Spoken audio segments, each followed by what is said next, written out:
That's too loud, isn't it? You don't want to hear my voice.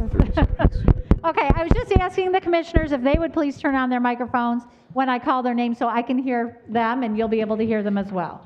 So I'm now going to call the roll. Commissioners Cavell. Here. Charles. Present.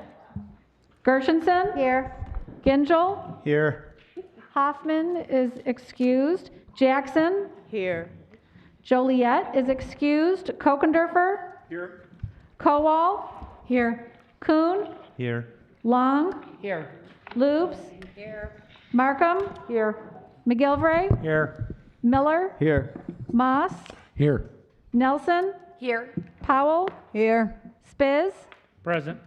Weipert. Here. Woodward. Here. Mr. Chair, you have a quorum.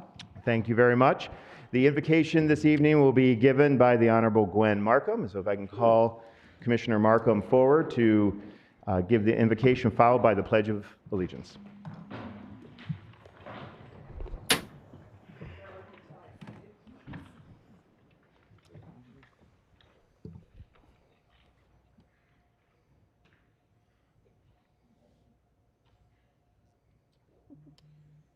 Sorry. Here we go. Good evening. Tonight, I call upon all of us to join our spirits as members of this great community, to remember our shared humanity, and to find ways to lift up and support all who need our help. Each of us here was elected to represent all of the people of our own district and all of the people of this county. We're thankful that most of the problems we work to solve have had little to do with the politics of the day.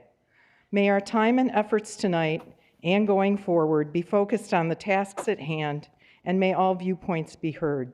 Let us take great care with the people's trust and their tax dollars as we prioritize spending over $1 billion this year in Oakland County's budget and the American Rescue Plan. May our deliberations be serious, and may we work together to serve the greatest needs all across Oakland County. I also lift up our Oakland County Health Department, who have led us through this pandemic and continue to grow their services to all who are in need. Their efforts have been nothing short of miraculous, and we are grateful for their service. In closing, we are each humbled by the trust the citizens of Oakland County have placed upon us. It is truly an honor and a privilege to work each day in service to all of her residents. I pledge allegiance to the flag of the United States of America and to the republic for which it stands, one nation, under God, indivisible, with liberty and justice for all.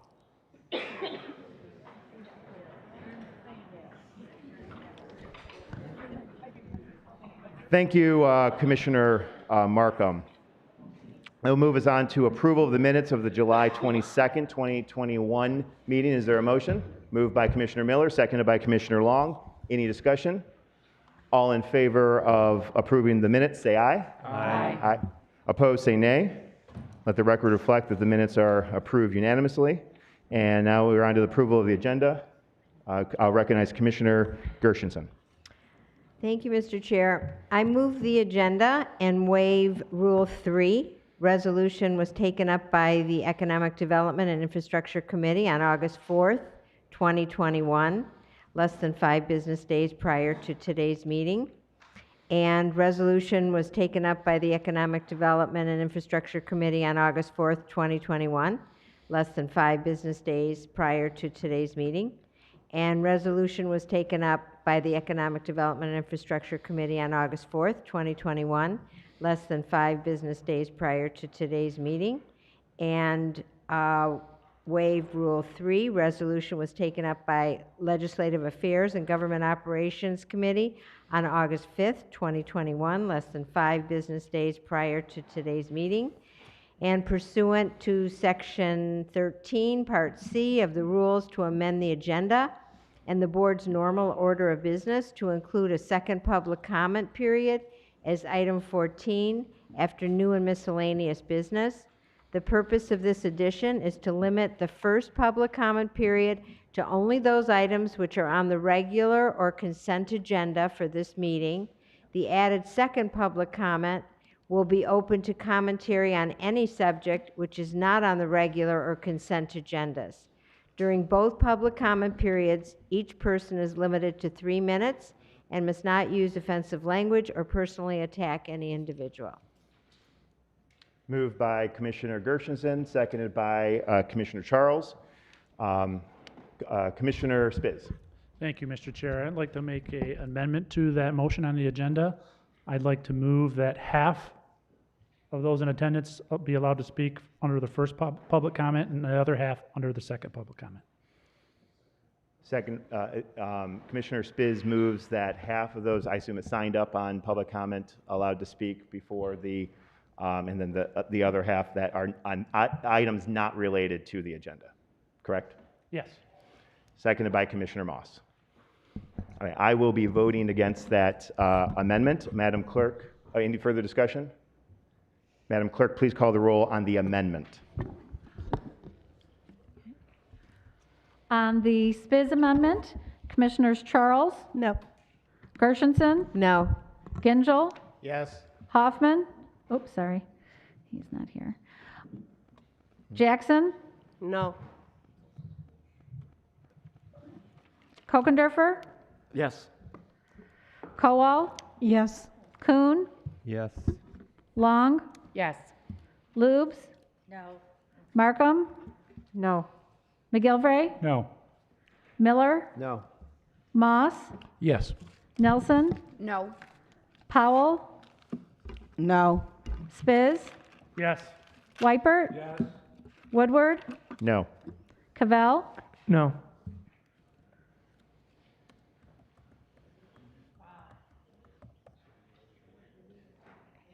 Mr. Chair, you have 8 yeas, 11 nays.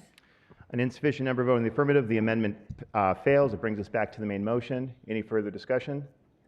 Seeing none, Madam Clerk, please call the roll on approval of the agenda. On approval of the agenda, Commissioners Gershenson? Yes. Gingell? No. Jackson? Yes. Kokendorfer? No. Kowal? No. Kuhn? No. Long? No. Lubes? Yes. Markham? Yes. McGilvray? Yes. Miller? Yes. Moss? No. Nelson? Yes. Powell? Yes. Spiz? No. Weipert? No. Woodward? Yes. Cavell? Yes. Charles? Yes. Mr. Chair, you have 11 yeas, 8 nays. Sufficient number voting in the affirmative, the agenda is adopted. That will bring us to communications. First order of business, we have a 6 p.m. public hearing, Economic Development, Business Development Division approving the reissuance of Series 2010 bonds for the Cranbrook Educational Community Project in the city of Bloomfield Hills. At 6:46, I will declare that public comment open. Is there anyone who wishes to speak to the reissuance of bonds? Seeing none, I will close public comment. Next up, we have a public hearing, County Executive creation of Public Communications Department and reorganization of positions. I will declare that public hearing open at 6:47. Anyone to come and speak on the creation of the Public Communications Department? Seeing none, I will declare that public comment closed. And next up, we have a presentation from the leader of the Detroit Institute of Arts. I'd like to welcome Salvador Soler Pons, the executive director of the Detroit Institute of Arts, to come forward. I know that you've got a number of guests here, so I'll let you introduce them, but welcome. I know that for those who are, it is a first time visiting us, the DIA comes and gives an update. We are very proud here in Oakland County to partner with the DIA, and we're looking forward to, the wonderful things that you guys are doing here in Oakland County and the region, and to give us an update on how these dollars are being used to improve the arts and culture of our region. So, Salvador, the floor is yours. Thank you very much, Chair Woodward, and thank you to the entire Commission for allowing us to be here today. My name is Salvador Solar Pons. I am the Director of the DIA, and I have a number of team members with me here in the room, starting with our Board Chair, Jean Gargaro, the Chair of the Arts Authority in Oakland County, Tom Guastello, Amanda Harrisons of our Community Engagement Team, Christine Klostra, who works and heads our Communications Department, as well as our Deputy Director, Judith Dolkart, and Julie McFarland, who is heading our Public Affairs team in the museum right now. I just want to, again, thank the Commission. It's been exactly around almost 2 years that we haven't been here. The last time was, if I remember well, in November 2019. And I want to take the opportunity to express my gratitude and the gratitude of the entire DIA team, because in March 2020, before the pandemic outbreak, we were able to renew the millage. And this is an extraordinary thing that happened, and it happened thanks to the help of this commission. This allows the museum to continue serving the residents of Oakland County at the highest level. So we're very excited to continue to work for all of you. And today we will do a presentation in which we're going to do a little bit of a summary of our service agreement and the work that we have been doing since 2012. We'll talk about exhibitions, and we will be happy to answer any questions. And with that, Julie McFarland will continue with the presentation. Julie? Thank you. Good evening. As Salvador said, today I'm going to provide a little bit of summary information on the impact over the life of the current millage and a little bit of specific information related to our 2020 calendar year activity. For the benefit of the new commissioners, we wanted to also provide a quick overview of millage benefits for Oakland County residents. So the DIA entered into an agreement for services when the initial millage passed in 2012, and we began fully implementing programs in 2013. As you can see, this slide outlines those privileges to Oakland County residents. Each fall, we present a program plan to the Oakland County Art Institute Authority for the upcoming calendar year that outlines our plan to reach our commitment goals. Our regular reporting schedule also includes a year-end review of the prior year in the spring and a half-year status in September. So the first area of the service agreement is free admission. So Oakland County residents can come to the museum and enjoy free general admission, and that's unlimited. So you can see from the beginning of the millage, we've racked up a lot of visits from Oakland County residents. So almost 800,000 residents has taken advantage of this millage benefit. Currently, we are open 5 days a week, and we have been back open since July 10th of 2020. Right now, we're allowing 200 visitors per half hour. We have reserved time tickets online, although we have been able to pretty much accommodate walk-ups as well. And then we just started limited food service again. The second area of the service agreement is our free field trip program, or our school program. You can see we've had over 150,000 K through 12 students come on free field trips. This includes complimentary bus transportation and a tour. In 2020, we had about 6,500 students come on field trips. And then in 2021, because of the ongoing COVID epidemic, we started a virtual field trip program. So that kicked off in 2021. We've served over 3,700 students in that way. We're looking forward to bringing students back to the museum on field trips this fall. We're targeting, I think it's October 5th, to be the first day that we open up the field trip program again. We have a senior program as well. We've had over 611 Oakland County senior groups visit the museum and take advantage of this millage benefit as well. The senior program is available every Thursday, and that includes bus transportation for groups of 25 or more. In 2020, we had 18 senior groups come, and that program has also been on hold due to COVID. We are looking at welcoming our senior groups back to the museum this fall as well. We look forward to having our seniors back in the museum. We've been doing some preliminary surveys, and the appetite to come back to the museum for these groups is large, so we're ready to welcome them back. In the interim, we have pivoted our Thursdays at the Museum program to a virtual platform, and we'll continue that for seniors who would prefer to have an experience in their own home, in senior centers, or their communal living centers. And the last area of the service agreement are community partnership programs. Here are some of the community partnership programs that we have. I'm going to just take a quick walk through kind of two of the big ones that you may be familiar with. Our Inside Out program brings high quality reproductions of artwork from the collection to Oakland County communities each year. Our Inside Out program actually predates the initial millage, and it's expanded greatly over the years, including communities all over the Tri-County area. The newest set of installations you can see at the bottom of the slide are 2021 communities. Those just went up early July.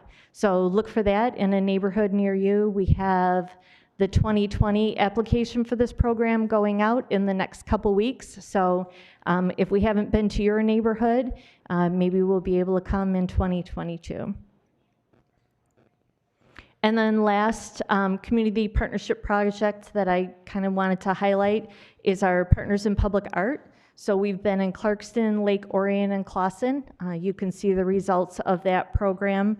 Partners in Public Art is a collaboration between the DIA, communities, organizations, and municipalities throughout Oakland County to co-create community-driven, highly visible works of public art that express the unique stories and interests of our communities.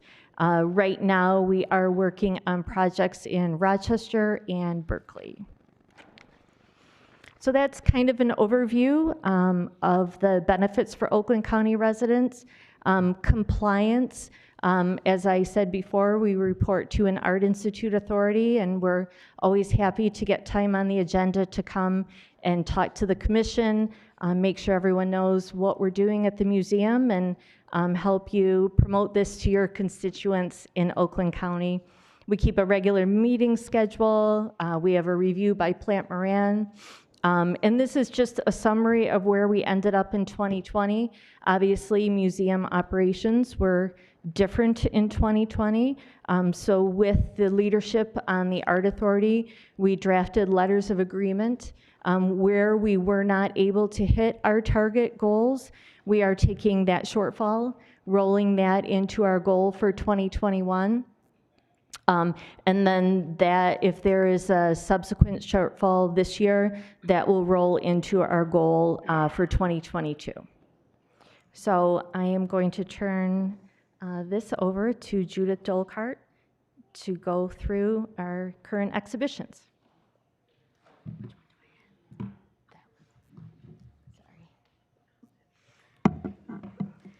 Good evening. It gives me a great pleasure to talk to you about our exhibition program. If you haven't come down to see Detroit-style car design in the Motor City, I hope you will. This is an exhibition that really explores the design process for the industry that is synonymous with Detroit. You'll see the entire process from pencil to production line, as well as incredible concept cars, as you see on the screen here. This show has been extended into January of 2022, and the curator of this show, he likes to call it a love letter to Detroit. So come down and see that and decide which is your favorite, which you'd like to take home, I would say the 1967 Mustang is always high on my list. In the fall, we have two wonderful back-to-back shows. The first is called Black is Beautiful, the photography of Kwame Braithwaite. It opens in October and runs into January of 2022. And then New Black Vanguard, photography between art and fashion. It will open in December of 2021 and go into April of 2022. The first show, Black is Beautiful, looks at the photography of Kwame Braithwaite, who was an influential photographer in Harlem in the 1960s, and he helped to popularize the slogan, Black is Beautiful. He had a modeling agency for Black women that promoted natural hairstyles, dress that featured African textiles, and the show is going to be a remarkable look at his entire career. It's the first ever retrospective of his work in the United States. And the second show looks at today's photographers. These are 15 photographers from all over the world. They operate in Johannesburg, Lagos, New York, Los Angeles. And again, the show explores interesting intersections between art, fashion, race, the body, and many of these photographers are incredibly popular and have huge followings on social media. So it'll be great to see their works in person here in the galleries. And then a couple of other upcoming shows, By Her Hand, Artemisia Gentileschi and Women Artists in Italy. This will open in February and run into May of 2022. This exhibition took its starting point from one of the great treasures of the DIA's collection, Judith and Her Maidservant Holding the Head of Holofernes by Artemisia Gentileschi. And with this in mind, we built a show looking at several women artists from 1500 to 1800. This show really explores how they were able to negotiate their roles as artists, wives, mothers, and carve out artistic identities. Many of them are little known, but we're hoping that this exhibition will really put them on the map.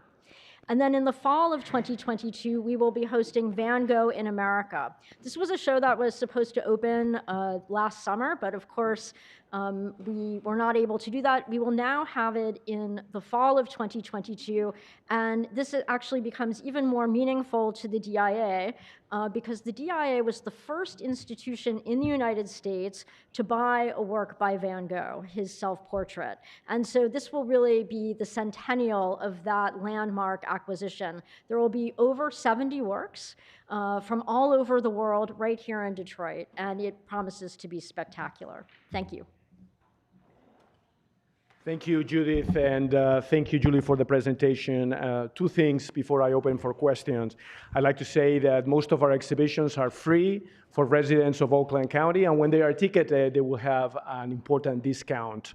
And two, I'd like also, with the permission of the chair of the commission, Mr. Woodward, I'd like to invite the entire commission to come to the DIA in September or October to visit the exhibition, Detroit Style. It's just really unbelievable show. It really connects with our community. And you know, car design was something that was invented in Detroit. It's an art form, and art forms are presented in museums. We are the museum of the city, we are the museum of Oakland County, and we want to celebrate that. And with that, I'd like to open the floor for any questions that the commission might have for us. Great. Thank you, Salvador. Is there any question that commissioners have for Salvador, Judith, or Julie? Commissioner Miller. Thank you, Chair. First, I want to say thank you for your preparedness when allowed to open for the residents to come in. I was able to go there. Everything was perfectly done. I mean, I went out with a lot of hitch. I appreciate that. I want to know about your virtual field trips. How was the participation and any feedback? Because that's awesome, because everybody loves art. I know I do. So it's great that you're able to do the virtual tours with the seniors and the students. How did that go? The virtual tours? Thank you very much for the question. We were really delighted to be able to offer virtual tours to K through 12 students and senior citizens. For K through 12 students, we've been offering them since January, and by mid-June, we had close to 18,000 students through the Tri-Counties who were able to take these tours, which was really a great result for us. And then with Thursdays at the museum, this is every Thursday at 1 o'clock we offer this. It's well attended. The program includes talks by our docents, as well as music, film, art making demonstrations, so it's really been spectacular. And then we also have a program called Behind the Scene, and this allows any community organization to request a tour. It will be a virtual tour, and one of our docents will be able to give a talk on any number of subjects. There is a huge list that you could choose from, and senior citizens have been able to take advantage of those as well. Thank you. Great, thank you. I just Judith. have one more statement, if that's okay. I just want to say thank you for being good stewards of the art and the bond funding. So I appreciate that. Thank you. Great. Thank you, Commissioner. Commissioner. Any further questions? Commissioner Charles. Yes, and it actually is a comment over at Catalpa Park. I've been taking advantage of the beautiful park space and stumbled upon a few DIA works, and so that was a nice touch. So just a thank you from someone who's seen it in practice. Thank you so much. I'd like to mention one thing. When we do our Inside Out program, we are looking for suggestions. As an institution that is serving Oakland County, we need help. And the help, we're hoping it will come from this commission and the public. If you see a district, an area that would benefit from Inside Out or the mural project, anything that you see, please let us know. You know your community the best, and we want to help serve that community at the highest level. Thank you. Any further questions from the commission? Seeing none, I will Salvador and to the team, Julie and Judith. We are so appreciative of the partnership Oakland County has with the DIA. Oakland County joining with Macomb and Wayne County. I think it's proven by what's been able to be accomplished. For less than $20 for the average household in Oakland County annually, we're able to create these experiences for everyone. And a special shout out to Tom Costello, who helps negotiate that contract of services that was so warmly presented this evening. And of course, Jean Gregero, who I don't know if there's a person that's more synonymous with the DIA, and despite all sorts of challenges from a macro level, a financial, in the world of trying to keep this museum preserved for everybody. We wouldn't be here without your leadership. And so if everyone, Salvador, if it's okay, I'd like to give a round of applause to Jean, who we've developed a great friendship over the years. That's right.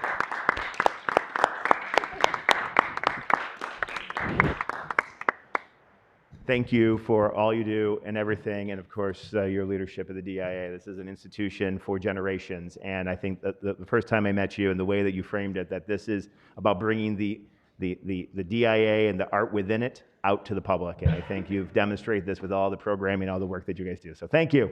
Thank you, Chair Woodward. Thank you, the Commission. Thank you. Right.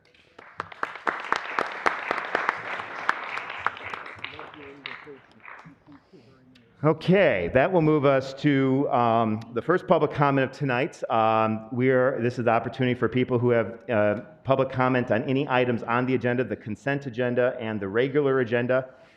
We ask you to keep your comments limited to 3 minutes. We have a timer up here to help do that.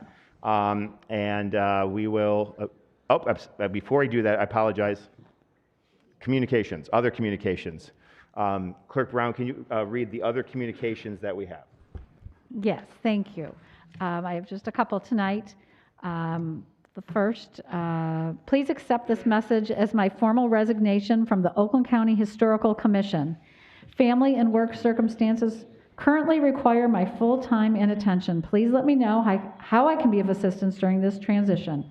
I am so grateful for my 4+ years with the commission and will look back fondly on the support and kindness I received from each of you. In the future, you can reach me at my personal email. I don't have a cell phone, but in the future, you can reach me on my cell phone. Thank you again, and I look forward to staying in touch. Sincerely, Jordan Bellant. And then the remaining 2 communications, I'm going to sort of combine them because they're in regards to the same thing. So I'll start them off to the Oakland County Board of Commissioners. Ladies and gentlemen, please accept this letter as notification that I have exercised the authority granted to the chairperson of the board to approve grant applications in excess of $50,000 for the purposes of meeting a submission deadline. Due to the grantor deadlines in the board's grant submission process and calendar, it was not possible to submit the application for full board consideration in accordance with our normal procedures. I have authorized the submission of the following grant application, and I'm going to add an S, applications, because we have two letters. So the first is the name of the grant was Fiscal Year 2021 Substance Use Disorder Prevention Services.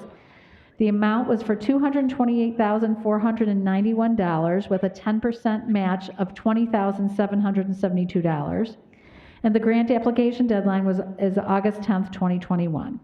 And the second, the name of the grant was the Fiscal Year 2021 Edward Byrne Memorial Justice Assistance, JAG, grant program in the amount of $74,513. The grant application deadline, August 6th, 2021. Sincerely, David T. Woodward, Chairman, Oakland County Board of Commissioners. Thank you, Madam Clerk. Is there a motion to receive the communications? Moved by Commissioner Markham, seconded by Commissioner Weipert. Any discussion on the communications? Seeing none, all in favor of receiving those communications, say aye. Aye. Opposed, say nay. Let the record reflect that the communications are received unanimously. Now that will bring us to public comment. This is the opportunity in today's meeting to have public comment for items on the agenda. That's the consent agenda and the regular agenda. If you wish to comment on any of those, please keep your comments limited to 3 minutes. If you approach the 3 minutes, we have a timer here to keep you on track. If you exceed the 3 minutes, I'll ask you to wrap up your comments so that we can hear from everyone tonight. So I'll open public comment. Please, for those who want to speak to items on the agenda, please come to the mic at the back of the auditorium here. Seeing none who want to come for public comment on items on the consent agenda or the regular agenda, I will declare this first part of public comment closed. That will move us on to reports of standing committees. The first item is the consent agenda. Can I get a motion to adopt the consent agenda? Moved by Commissioner Gingell, seconded by Commissioner Lubes. Any discussion on items on the consent agenda? Seeing none, Madam Clerk, please call the roll.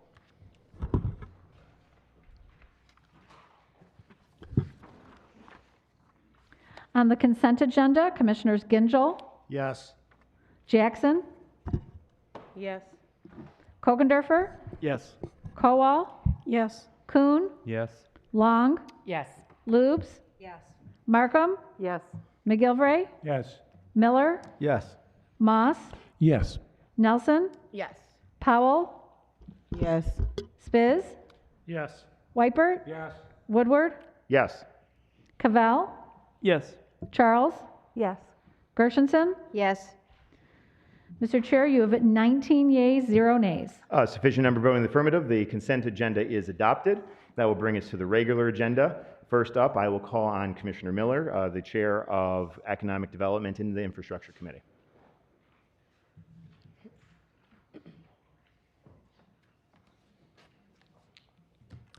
Thank you, Mr. Chair. I have 3 agenda items on the regular agenda today. The first one I have is Board of Commissioners, Facilities Management, Facilities Planning and Engineering, Sheriff's Office, Emergency Management, Feasibility Study for new Sheriff's Operations Center, Oakland County Emergency Operations Center, Sheriff's Office Training Center, and Strategic Storage Facility. Commissioner Miller, is that item L? Hold on one second. Oh, sorry. And we have a report from the Finance Committee recommending an amendment to the title of the resolution. Okay, so we're going to take up item L on the regular agenda first. Motion by Commissioner Miller, seconded by Commissioner Gingell. Well, I guess first to receive the report from the Finance Committee. All in favor of, that's moved by Commissioner Miller, seconded by Commissioner Gingell. All in favor of receiving the finance report, say aye. Aye. Aye. Opposed, say nay. Let the record reflect that the report is received unanimously. And now we have a motion by Commissioner Miller, seconded by Commissioner Gingell to adopt the resolution that was amended through committee. Any discussion? Seeing none, Madam Clerk, please call the roll. On the resolution, Commissioners Jackson, Yes. Kokendorfer, Yes. Kowal, Yes. Kuhn, Yes. Long, Yes. Lubes, Yes. Markham, Yes. McGilvray, Yes. Miller, Yes. Moss, Yes. Nelson, Powell, Yes. Spiz, Yes. Weipert, Yes. Woodward, Yes. Cavell, Yes. Charles, Yes. Gershenson, Yes. Gingell. Mr. Chair, you have 19 yeas, 0 nays. A sufficient number voting in the affirmative. The resolution is adopted. Commissioner Miller. Thank you, Mr. Chair. My next agenda item is facility management, facilities planning and engineering, and Sheriff's Office Jail Carport Project. We got a motion by Commissioner Miller, seconded by Commissioner Charles. Any discussion on this resolution? Seeing none, and this was amended in committee. This is item J on the agenda. We did some of them in reverse. You good, Commissioner Weipert? This is the expenditure for the carport on the jail. Good. All right. Seeing no further discussion, Madam Clerk, please call the roll. On the resolution, Commissioners Kokendorfer, Yes. Kowal, Yes. Kuhn, Yes. sorry, I couldn't hear you, Commissioner Kuhn. I'm sorry. Yes. Thank you. Long, Yes. Lubes, Yes. Markham, Yes. McGilvray, Yes. Miller, Yes. Moss, Yes. Nelson, Powell, Yes. Spiz, Yes. Weipert, Yes. Woodward, Yes. Cavell, Yes. Charles, Yes. Gershenson, Yes. Gingell, Jackson. Yes. Mr. Chair, you have 19 yeas, 0 nays. A sufficient number voting in the affirmative. The resolution is adopted. Commissioner Miller. Thank you, Mr. Chair. My next and last agenda item is facility management approval and acceptance of purchasing agreement to sell county-owned property on Brown Road, attachment number 1. That's moved by Commissioner Miller, seconded by Commissioner McGilvray. Is there any discussion on this resolution? Commissioner Spiz. Thank you, Mr. Chair. I will be voting against this, as I did in committee, as I do not believe the rationale provided by the purchaser is valid for the reduction in price. Thank you, Commissioner. Any further discussion? Seeing none, Madam Clerk, please call the roll. On the resolution, Commissioners Kowal, Yes. Kuhn, Yes. Yes, I'm it's sorry. hard to hear you, I'm sorry. I apologize. Long, Yes. Lubes, Yes. Markham, Yes. McGilvray, Yes. Miller, Yes. Moss, Yes.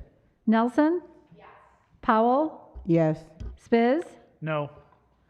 Weipert, Yes. Woodward, Yes. Cavell, Yes. Charles, Yes. Gershenson, Yes. Gingell, Jackson, Yes.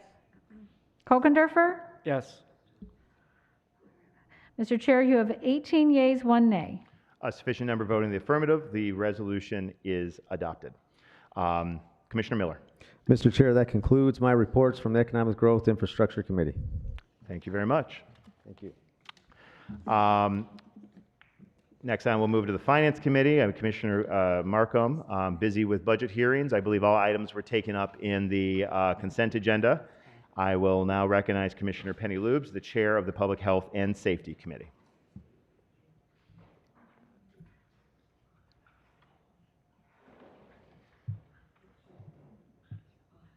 Thank you, Mr. Chair. I have 2 items tonight. The first is a report and resolution for creation of Unlocking Doors Oakland program in partnership with Alliance for Housing. First, we will move, Commissioner Lubes moves the report, seconded by Commissioner Jackson. All in favor of receiving the report, say aye. Aye. Aye. Opposed, say nay. Let the record reflect that the report's received unanimously, and Commissioner Lubes, seconded by Commissioner Jackson, moves the resolution. I believe that we have a couple amendments as well. Correct? Correct. All right. So, Commissioner Jackson, I recognize Commissioner Jackson for the First Amendment.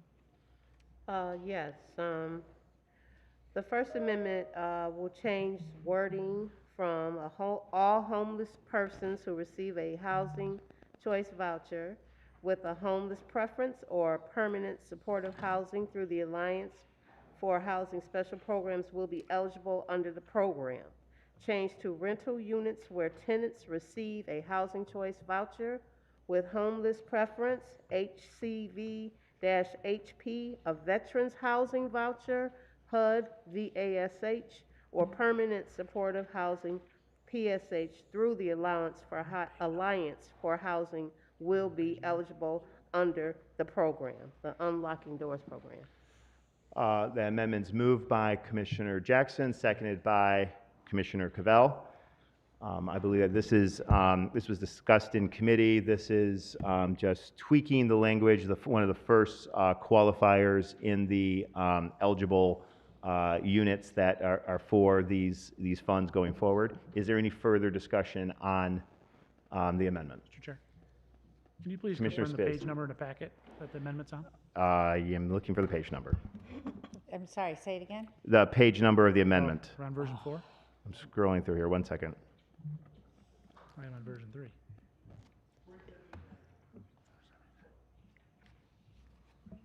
$4.79. Of version 3 or version 4? The recent version, The about reason page why- 479. Yeah, just 1 second. If staff can identify, it's the hyperlinks aren't working on my device anymore here. 1 second. Hold on. 479 on version 4. 479? All right, let me get the version 4. Nope. That's not it. I don't have a version 4. Amendment should be on a blue page. Page 475. On page 490. Nope. Between page 2 and 500. Right. Thanks, Charlie.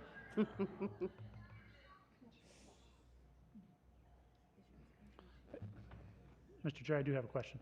Yep. Yes. It's more Commissioner of a Space. definition, and I'm not sure if we have somebody here that might help us from a legal matter. The definition of tenants, is that different than the definition of leasee? 'Cause, my concern is, we use the word tenants, and if there's a leasee that has more than 1 or 2 tenants, how does this verbiage, or how does the funding get affected versus leasee? This speaks specifically to the person who has the housing voucher, so the tenant with the housing voucher that is, using the unit. So, it's probably, I would assume it's the leasee in that situation, the tenant with the housing voucher. All right, I just want to make sure there's no confusion as this program gets put in place, that we have a leasee with multiple tenants, and then the funding that we allocate is based on tenants, if I read the wording correctly, that there's not a confusion. Commissioner Cavell might be able to add some clarification. Did Chris answer that for you? He did. Cool. Okay. We'll Given fix it that in the scope technical of writing, services. huh? Okay, are we good? We're good, okay. Any further discussion? See no further discussion, all in favor say aye. Aye. Opposed, say nay. Well, let the record reflect that the amendment is adopted unanimously. Commissioner Jackson, I think there's a second amendment? All right, well, basically, the Second Amendment are just wording changes. I could read them. We're adding reimburse 50% of rent for up to 3 months in case the tenant leaves a rental unit prior to the lease expiration. Landlords are responsible for all unpaid utility costs. Landlords can only submit 1 claim per a rental unit. Damage claims can only be made during a tenant's first 18 months in a rental unit, and all claim amounts are capped at a maximum of $3,000 in total for a rental unit. Commissioner Jackson moves that amendment, seconded by Charles. Any discussion? Commissioner Spiz. Yes, I'm sorry. Can you clarify that statement? It says landlords are responsible for all unpaid utility costs. I'm sorry, I cannot hear him. Great. I think the question is, can you clarify it? Landlords are responsible for all unpaid utility costs. I mean, I think that, remember, this amendment actually speaks to the attachment, the implementation of the policy. The $3,000 limit cannot be used to pay unpaid utility costs, largely in the name of the property owner, particularly in multi-unit. So the landlord is still responsible for The paying landlord's responsible utilities for, yes. tenants that have not Attachment paid. A, if you look at original Attachment A, I mean, there was adding this additional bit of the additional eligibility to reimburse up to 50% of rent up to 3 months if someone who is in there with a voucher and leaves and breaks their lease, to help mitigate the risk to the landlord. The whole goal to encourage more landlords to make properties available to low-income individuals. This explicitly says that landlords are responsible for unpaid utilities and that these dollars will not be used for that. Right, so go back to what the first part of your statement. So this is under the assumption that the tenants have left the property and are no longer there, that this program will reimburse the landlord up to 50% of the fees, max out at $3,000, but will not include anything that has to do with utilities. Correct. So, okay. Any further discussion? Seeing none. All in favor of adopting this amendment, say aye. Aye. Aye. Opposed, say nay. Nay. Madam Clerk, can you please call the roll on the amendment? On the Jackson Amendment number 2, Commissioners Kuhn, No. Long, Yes. Lubes, Yes. Markham, Yes. McGilvray, Yes. Miller, Yes. Moss, No. Nelson, Powell, Yes. Spiz, No. Whitebird, Yes. Woodward, Yes. Cavell, Yes. Charles, Yes. Gershenson, Yes. Gingell, Jackson, Yes. Kokendorfer, Yes. Kowal, Yes. Mr. Chair, you have 16 yeas, 3 nays. A sufficient number voting in the affirmative. The amendment is adopted. It brings us back to the main motion. Any discussion on the Unlocking Doors Oakland program? Commissioner Spiz, followed by Commissioner Cavell. Thank you, Mr. Chair. Just a quick question. The administrative fees we're paying the organization to manage this, it doesn't mention it in the resolution. Is that somewhere in the scope of work? The administrative fees that we're paying the organization? Ye- It's five, okay. Yeah, So it's a set fee, $5,000 the Alliance for a year? Housing would be the administrator of this Okay, program. thank you. That is in the resolution. Correct. Commissioner Cavell. Yeah, this is, I think, just maybe I'm looking at. If you can speak up, Cavell. I mean, Oh, Turn your mic. maybe I'm looking at an old version, but this is $105,000. Now my understanding is it's supposed to be a 3-year program, but I see 1 year's worth of funding. Am I looking at an old version? Yes. Yeah. Yes, as we established, oh, Chair. Where's it say that? Yeah. As we established the program. Commissioner funding Jackson. Okay. was Cool. increased Sorry. Thank you. to I'll learn how computers work $315,000. someday. Yep. Thank you. The plan is to allocate up to For a 3-year for a 3-year pilot, and then take the opportunity over that period of time to evaluate need and usage and to inform future policy decision making. Commissioner Gingell. Yeah, just for clarity, so this program is not requiring or adding stipulations to landlords to rent properties to people with vouchers. It's still voluntary at the landlord level.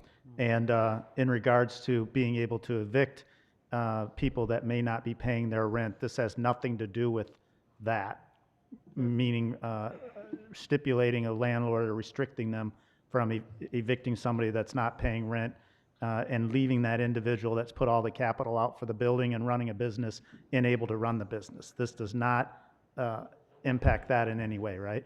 Correct. Correct. Thank you. Any further discussion?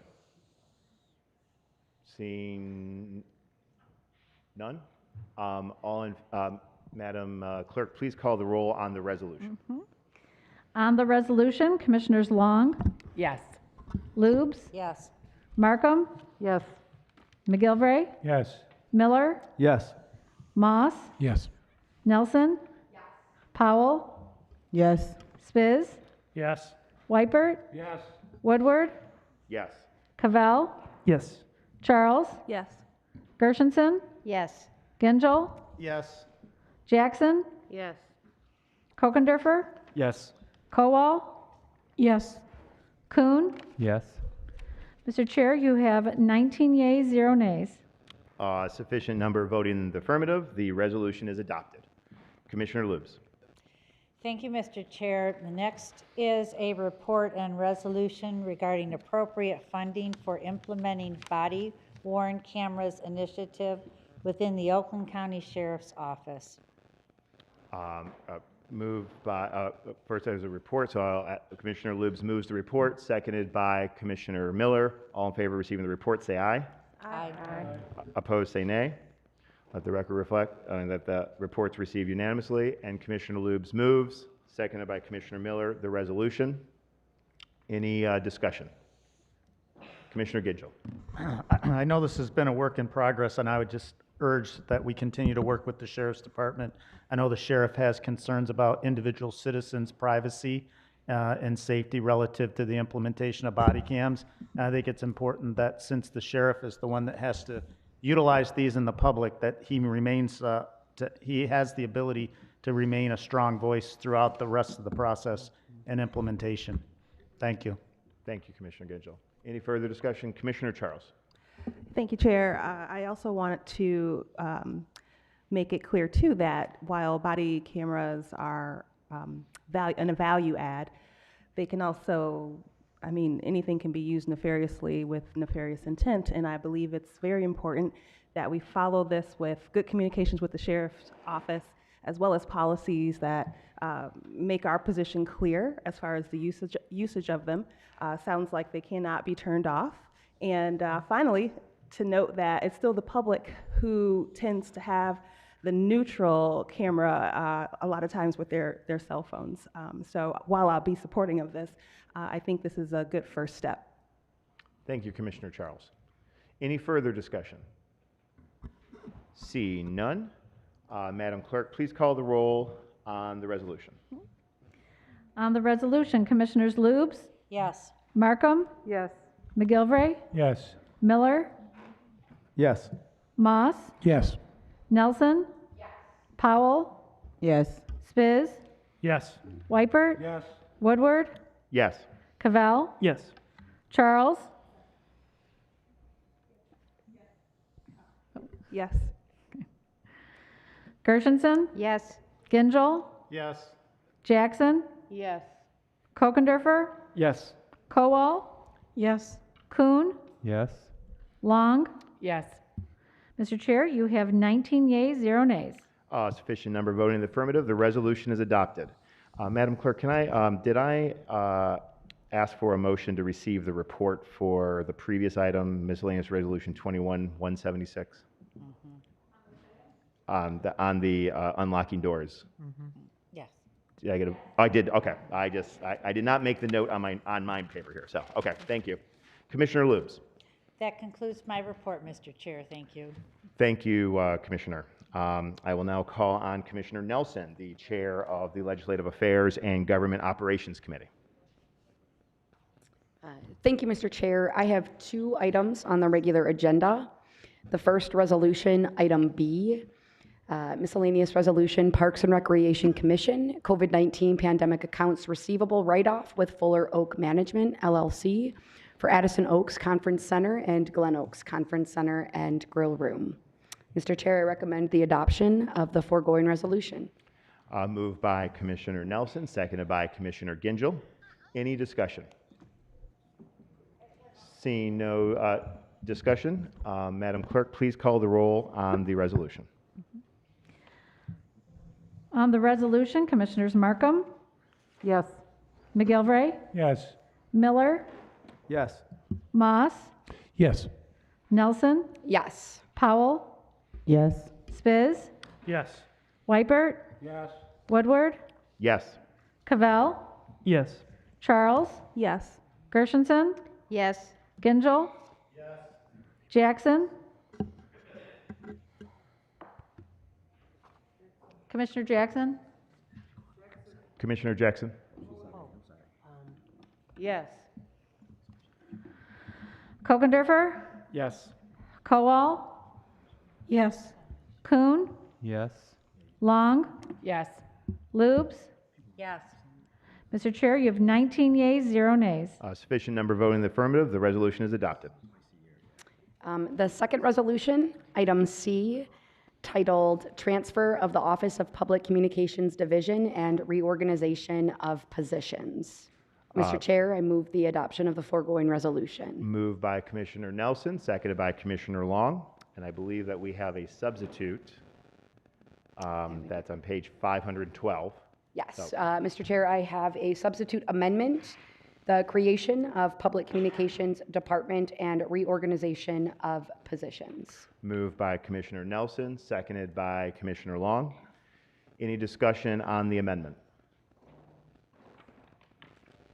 Seeing no discussion, all in favor of receiving the substitute to move this resolution to the creation of the Public Communications Department, say aye. Aye. Aye. Opposed, say nay. Let the record reflect that the substitute is adopted unanimously. And back to the main motion. Any further discussion on the creation of the department, the Public Communications Department? Seeing none, Madam Clerk, please call the roll. On the resolution, Commissioners McGilvray, Yes. Miller, Yes. Moss, Yes. Nelson, Yes. Powell, Yes. Spiz, Yes. Weipert, Yes. Woodward, Yes. Cavell, Yes. Charles, Yes. Gershenson, Yes. Gingell, Jackson, Kokendorfer, Yes. Kowal, Yes. Kuhn, Yes. Long, Yes. Lubes, Yes. Markham. Yes. Mr. Chair, you have 19 yeas, 0 nays. Sufficient number voted in the affirmative. The resolution is adopted. Commissioner Nelson. Thank you, Mr. Chair. That concludes the reports of the Legislative Affairs and Government Operations Committee. All right, thank you very much, Commissioner. This will move us to reports of standing committees, where there is none. Special order of business, none. Unfinished business, none. That moves us to new and miscellaneous business. First item up, we have a resolution for the remembrance of the late U.S. Senator Carl Levin. Is there a motion to suspend the rules to take up the item immediately? Moved by Commissioner McGilvray, seconded by Commissioner Gingell. All in favor of suspending the rules to take up that resolution, say aye. Aye. All opposed, say nay. The rules are suspended to take up this resolution. And can I get a motion to move?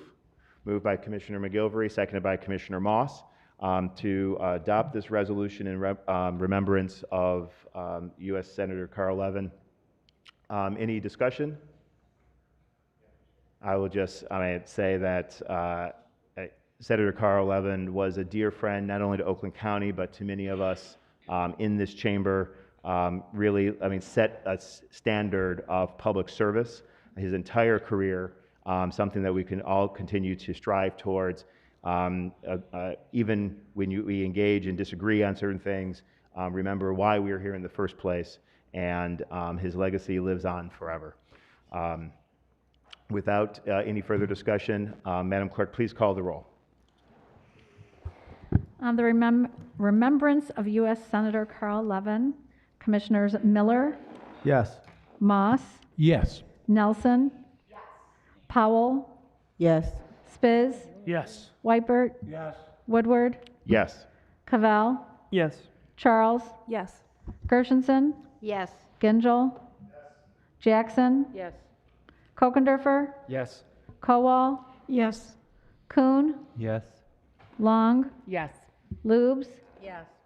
Markham, Yes. McGilvray. Yes. Mr. Chair, you have 19 yeas, 0 nays. Sufficient number voting in the affirmative. The resolution is adopted. I believe we have 4 resolutions for introduction. I will first call on Commissioner Powell. Hello, Mr. Chair. I have one resolution I'd like to introduce. It's titled Designating of August 2021 as Black Women's Equal Pay Month in Oakland County. Mr. Chair, I move to refer the resolution to the Legislative Affairs and Government Operations Committee. Referred without objection. I'm going to recognize Commissioner Miller next.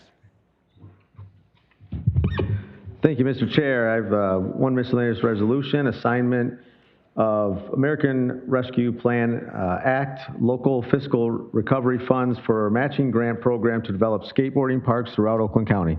Refer to Economic Development Infrastructure. Great. Referred without objection. Thank you. I have a resolution. Actually, I'm going to ask the Vice Chair to, yep. Yep. Ask Commissioner Gershenson to read this resolution that I'm introducing.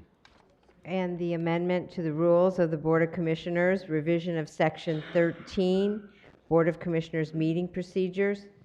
And we'll refer that to Legislative Affairs and Government Operations without objection. And then the next one? Commissioner Nelson. Thank you, Mr. Chair. I have one resolution I'd like to introduce, and that's miscellaneous resolution amendment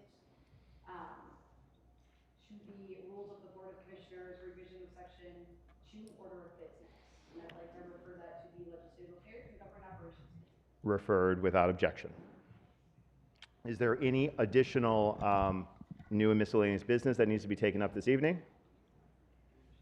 See none. This will move us to the second public comment of the evening. This is the opportunity for the members of the public to comment on any items that were not on today's agenda. I'm going to start with the list that I have before me here. Get organized. I believe there's another sheet back there. We'll get that in a minute, but I will start with Brother Tom Zarafa.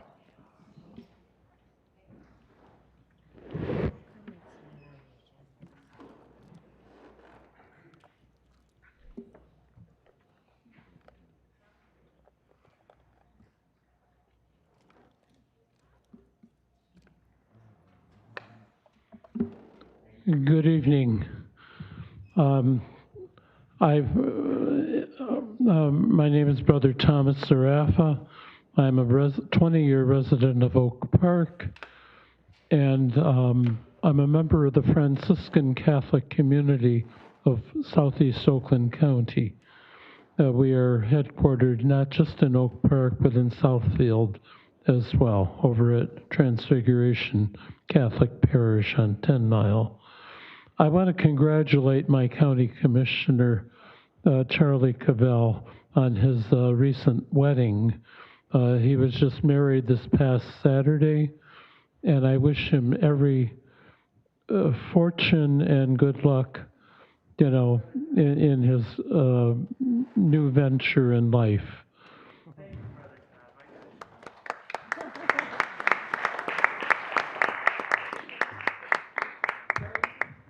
And just one other item that's not on the agenda, but it's on every single agenda you have, and that is to be mindful of everybody that lives in this county, not just in your own districts, but be mindful of the poor and the elderly that live throughout this county. And the poor and the elderly are in each of your districts. They are.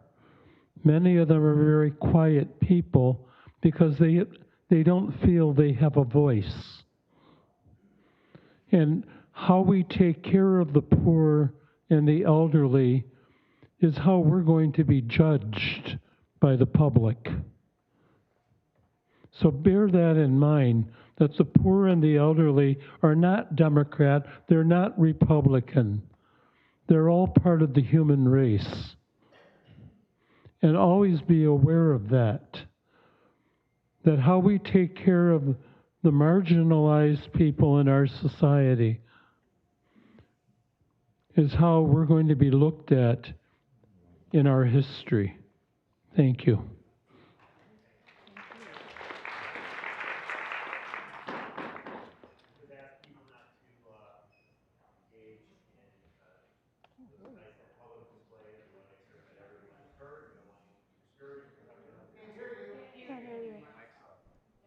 My mic was off. I apologize. I think I would just like to ask the public to refrain from public displays so that we can hear everyone. We don't want to discourage anyone from coming forward.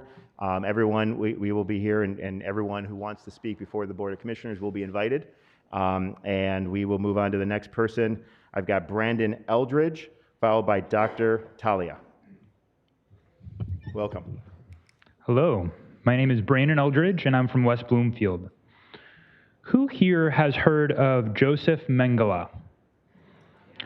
Known as the Angel of Death, Hitler assigned him to conduct mass experiments on people in concentration camps around Germany and German-occupied countries.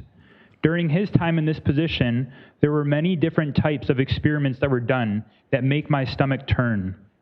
Some of the most cruel and inhumane things were done to these innocent people.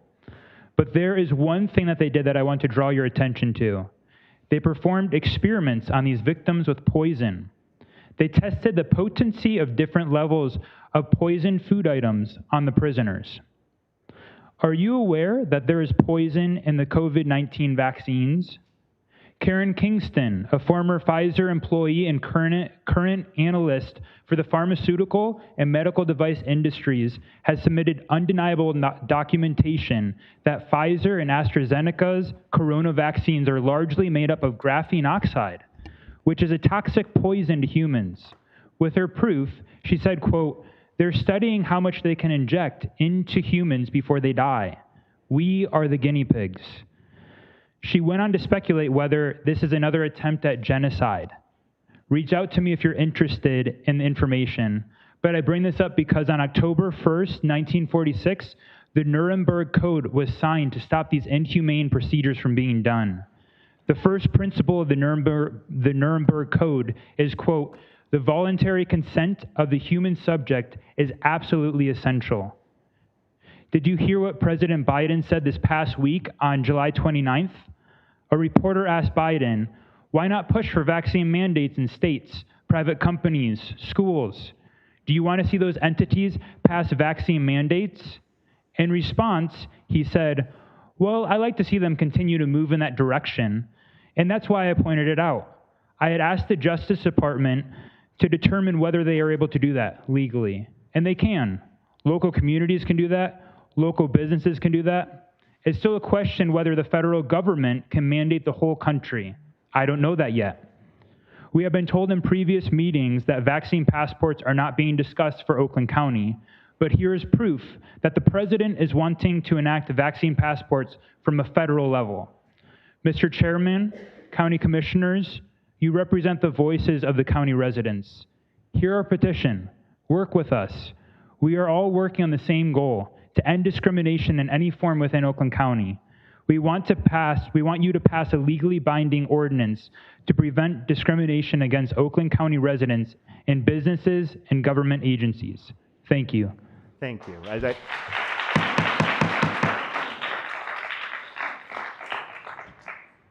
I will ask again, please no public demonstrations. We want to make certain that any person is welcome to come here and address the Board of Commissioners. Dr. Talia, followed by Ellen Pruitt. My name is Dr. Talia. I'm a board-certified physician in internal medicine. I work as a hospitalist at Henry Ford West Bloomfield and have cared for COVID patients since the beginning of the pandemic. I've investigated both subjects extensively via the web. I hope you will gain some insight into what we are dealing with. In February of 2003, the SARS virus hits Asia. That same year, the CDC applied for patent rights to the SARS virus, claiming that it was intended to ensure open access for all researchers and not for profit. But in reality, it was about money. The law states that one person cannot claim a patent on anything that is natural. In 2007, the CDC petitioned the Patent Office to keep the CDC patent application confidential. Reportedly, Dr. Fauci, Dr. Ralph Baric, and the CDC were in control of every aspect of any corona research in the US, especially all the money involved. Dr. Ralph Baric is one of the leading experts at University of North Carolina regarding the coronavirus. He has collaborated for years with the, quote, bat lady who heads the Wuhan lab. Now on to gain of function, which some of you have heard about. This is a process where you make a virus jump species from its host into humans. In this case, they use ferrets and monkeys as intermediaries to get the virus to jump from bats to humans. Ferrets and monkeys have the same ACE receptors in their lungs that humans do. The claim by Fauci and NIH is that the purpose of the gain of function was to prepare vaccines should there ever be a pandemic, and here we are today. In 2011, NIH gets involved in the gain of function, but many infectious disease specialists, epidemiologists, and scientists were very much against the gain of function work, fearing that the research may ultimately cause a pandemic by accident or by intent. In 2014, the work was halted in the US, and NIH decided to bypass the restrictions and continued the work outside the country in Wuhan, China. Wuhan was funded by the NIH as well as the NIAID, the division run by Dr. Fauci since 1984. Reportedly, they gave over $7 million of taxpayer money to Wuhan over several years. The vaccine is not the standard vaccine we have had in the past. Most vaccines used consist of either an attenuated or a weakened virus or part of a virus that will not cause the illness but will stimulate the immune system. The coronavirus uses the so-called spike protein as a key to gain entry into human cells and replicate itself. In the current vaccines by Pfizer and Moderna, a synthetic messenger RNA is used to have the cells in our body make the spike protein so that the immune system recognizes it on the virus when it sees it in the future.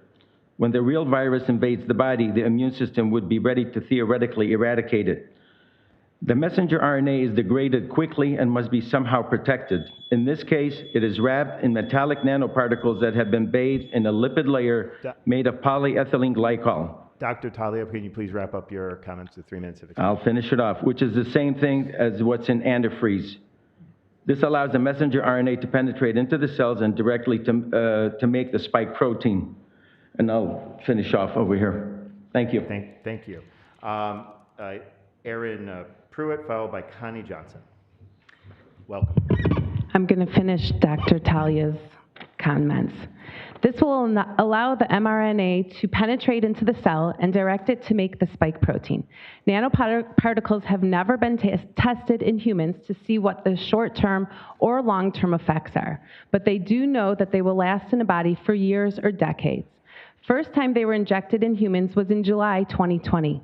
The 32,000 people who were in the phase 1, 2, and 3 trials were the first guinea pigs of this new form of vaccine. Depending on the size, shape, and composition of the nanoparticles, some can penetrate the blood-brain barrier and allow the particle to enter the brain. Some of the short-term side effects associated with the vaccine that we've heard about include myocarditis, Guillain-Barré syndrome, blood clots, miscarriages, heart attacks, strokes, anaphylactic reactions, death. Long-term consequences are unknown as these vaccines have only been in our human use for 1 year. Potential problems include autoimmune disease, Parkinson's, ALS, autism, cancer, birth defects, infertility. Long-term consequences may not be seen for years. When these vaccines are being pushed on children, adolescents, and young adults, their future health is at risk. You would be hard-pressed to connect what disease they have then to the vaccine. Here's a point to ponder. Roundup, the herbicide, was developed in 1974. Lymphoma was not connected to it until 2018. Now the entire world's mandating the shot. Thank you. Next, I got Connie Johnson, followed by Anna Muzzy. Good evening, Commission. Connie Johnson, District 8. 2 weeks ago, I spoke with you about MICR. Tonight, I'm going to talk to you about the PrEP Act. which is also the Public Readiness and Emergency Preparedness Act. This act covers the EUA medical interventions and countermeasures in the time of pandemic, including the COVID-19 jab. The sole purpose of the PrEP Act is to free entities like pharmaceutical companies, local governments, and patient-facing healthcare workers from liability of these countermeasures should they injure or kill them. If you or someone you know were to suffer from an injury after the COVID jab that made you very sick or led to death, you would be on your own. There is no compensatory mechanism in place to protect you as a private citizen. As of Friday, July 30th, according to VAERS, 11,940 people were associated with death from this jab. 2,348,396 adverse events were reported by 518,770 people. If you do the math, each of those 500K plus people had probably between 4 and 5 adverse events each. There's a report that you heard about a few weeks ago. It's the Lazarus report that was brought up as a study by Harvard that indicates only 1% of these adverse events, and that's what they're called, adverse events, are reported to the VAERS, which is a passive reporting system. Factor that 100 times with the current deaths and injuries, and you have catastrophic numbers. With hospitals attempting to mandate vaccination uptake compliance under the threat of job loss, along with a slew of bullying and harassment measures, our county and our state are about to undergo a loss of healthcare workers that can and will cripple the healthcare system and bankrupt our state. What they fail to understand, and hear me well, is that those who were considered essential workers have a level of understanding, education, and courage that it took to serve through the pandemic with no vaccination. These people will not be bullied into complying with an experimental jab because of loss of work. They will walk away from it. We will have no healthcare workers. You have the privilege and the responsibility to sit as an elected official in this commission. I speak on behalf of thousands of people who feel they don't have a voice, like the former gentleman said. People like you with jobs, families, houses, things to take care of, and a life. People are being told more and more every day, get the vaccine or else. Maybe it's your job today. Maybe it's a dentist's office tomorrow, the grocery store next week. The problem is that we only come into this world with one thing that belongs solely to us, and that is our body. I would commend you to please support a proposal, an ordinance that protects my ability and your ability to be able to say what goes into my body is up to me, not a mandate that says do it or else. Thank you for your time.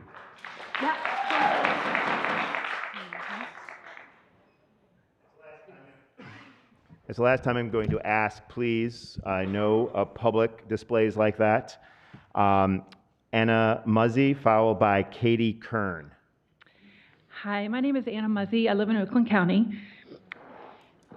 I would like to tell you about my sister, Ashley. She was a healthy 36-year-old. She felt pressured to get the shot. She was afraid that she wouldn't be able to shop or go to restaurants or live her own life. So she caved into the pressure and she got the shot. And shortly after she died, she lived in Oakland County too. She left 3 young boys, a 7-year-old, a 5-year-old, and a 14-month-old. I'm sorry. It's just very hurtful. And I just hope that you would please support measures to protect against any mandates, because I just don't think it's right. It's just too scary. Thank you. Thank you. Thank you, Anna. Katie Kern, followed by Kristen Noble.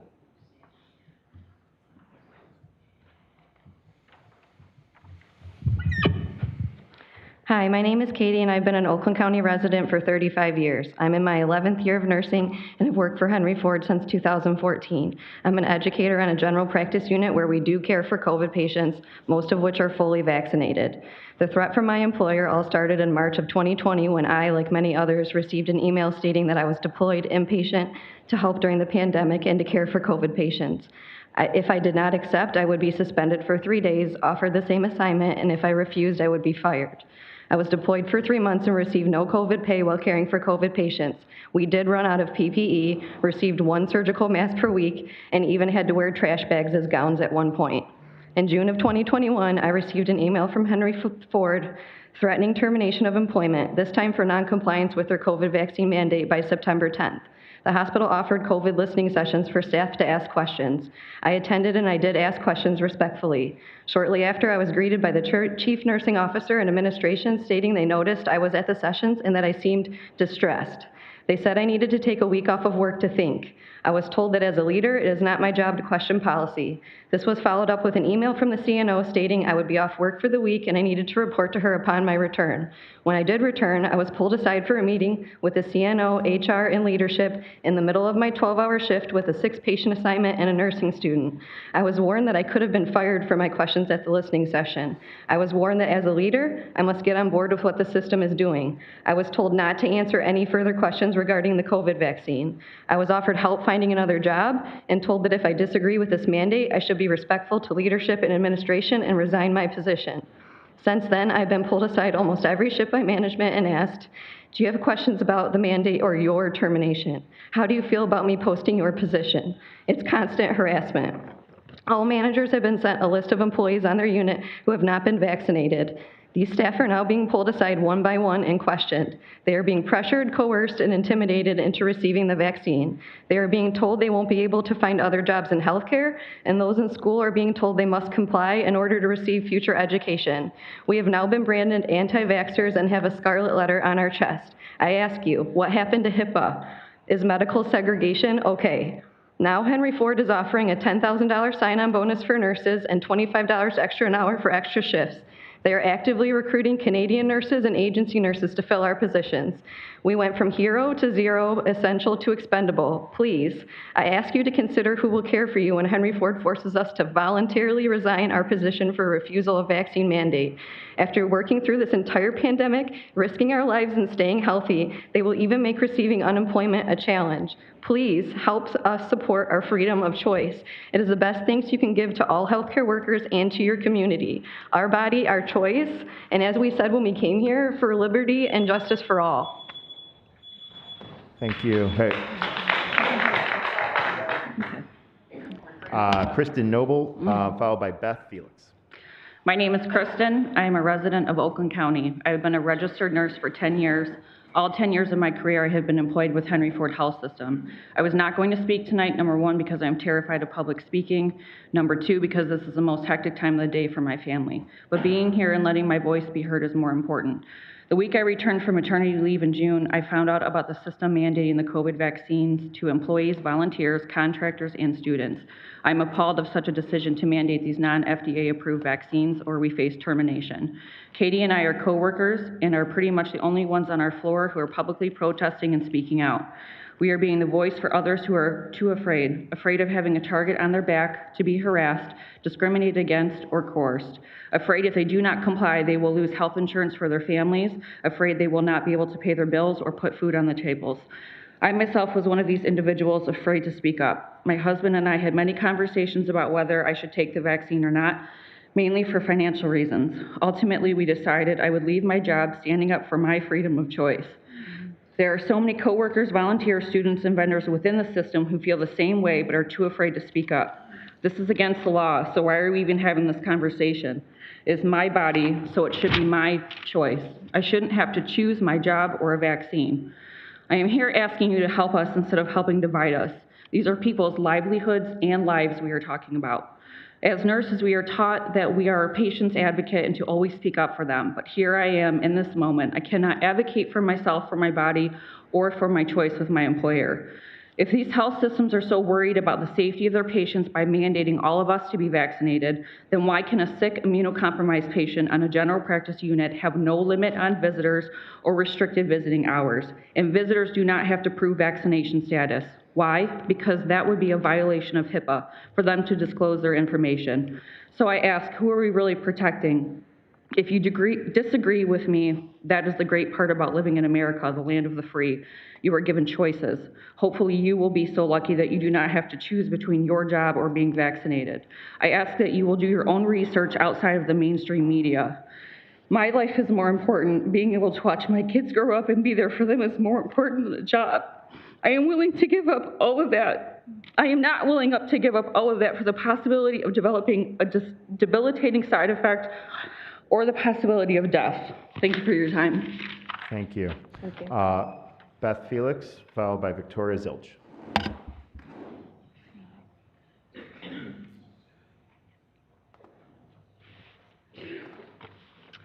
Hi, my name is Beth Felix. I work at Beaumont, and I've been in healthcare for 28 years. I am a mother of 6. I'd like to start off by asking, how many of you here have been vaccinated? Obviously, you don't have to answer that question. If it made you uncomfortable and you're thinking that is not your business, you're right. It is of utmost importance we here in Oakland County ban vaccine passports. Obviously, this is an issue of importance in protecting our medical privacy and bodily autonomy. It does protect our medical freedom. This is very important to me personally. I'm an individual who sees an infectious disease doctor. We discussed the vaccine, and I was told by my doctor, a medical expert, because I and my family have had SARS-CoV-2, I do not need the vaccine. In fact, my antibodies from having this are better than what the vaccine has to offer. The NIH, the National Institute of Health, which Dr. Fauci is a head of, has come out and stated the same thing. I have all the articles here in my hand. Also, Washington University School of Medicine in St. Louis has also come out with a recent article as well, and it is supported by the NIH, and I have that here as well. As well as professor at Johns Hopkins University, Dr. Marty McCrae, has come out and said, we are forgetting about natural immunity, which over half of the Americans have. He just said today, this should not be about vaccinated versus the unvaccinated, rather the immune versus the unimmune.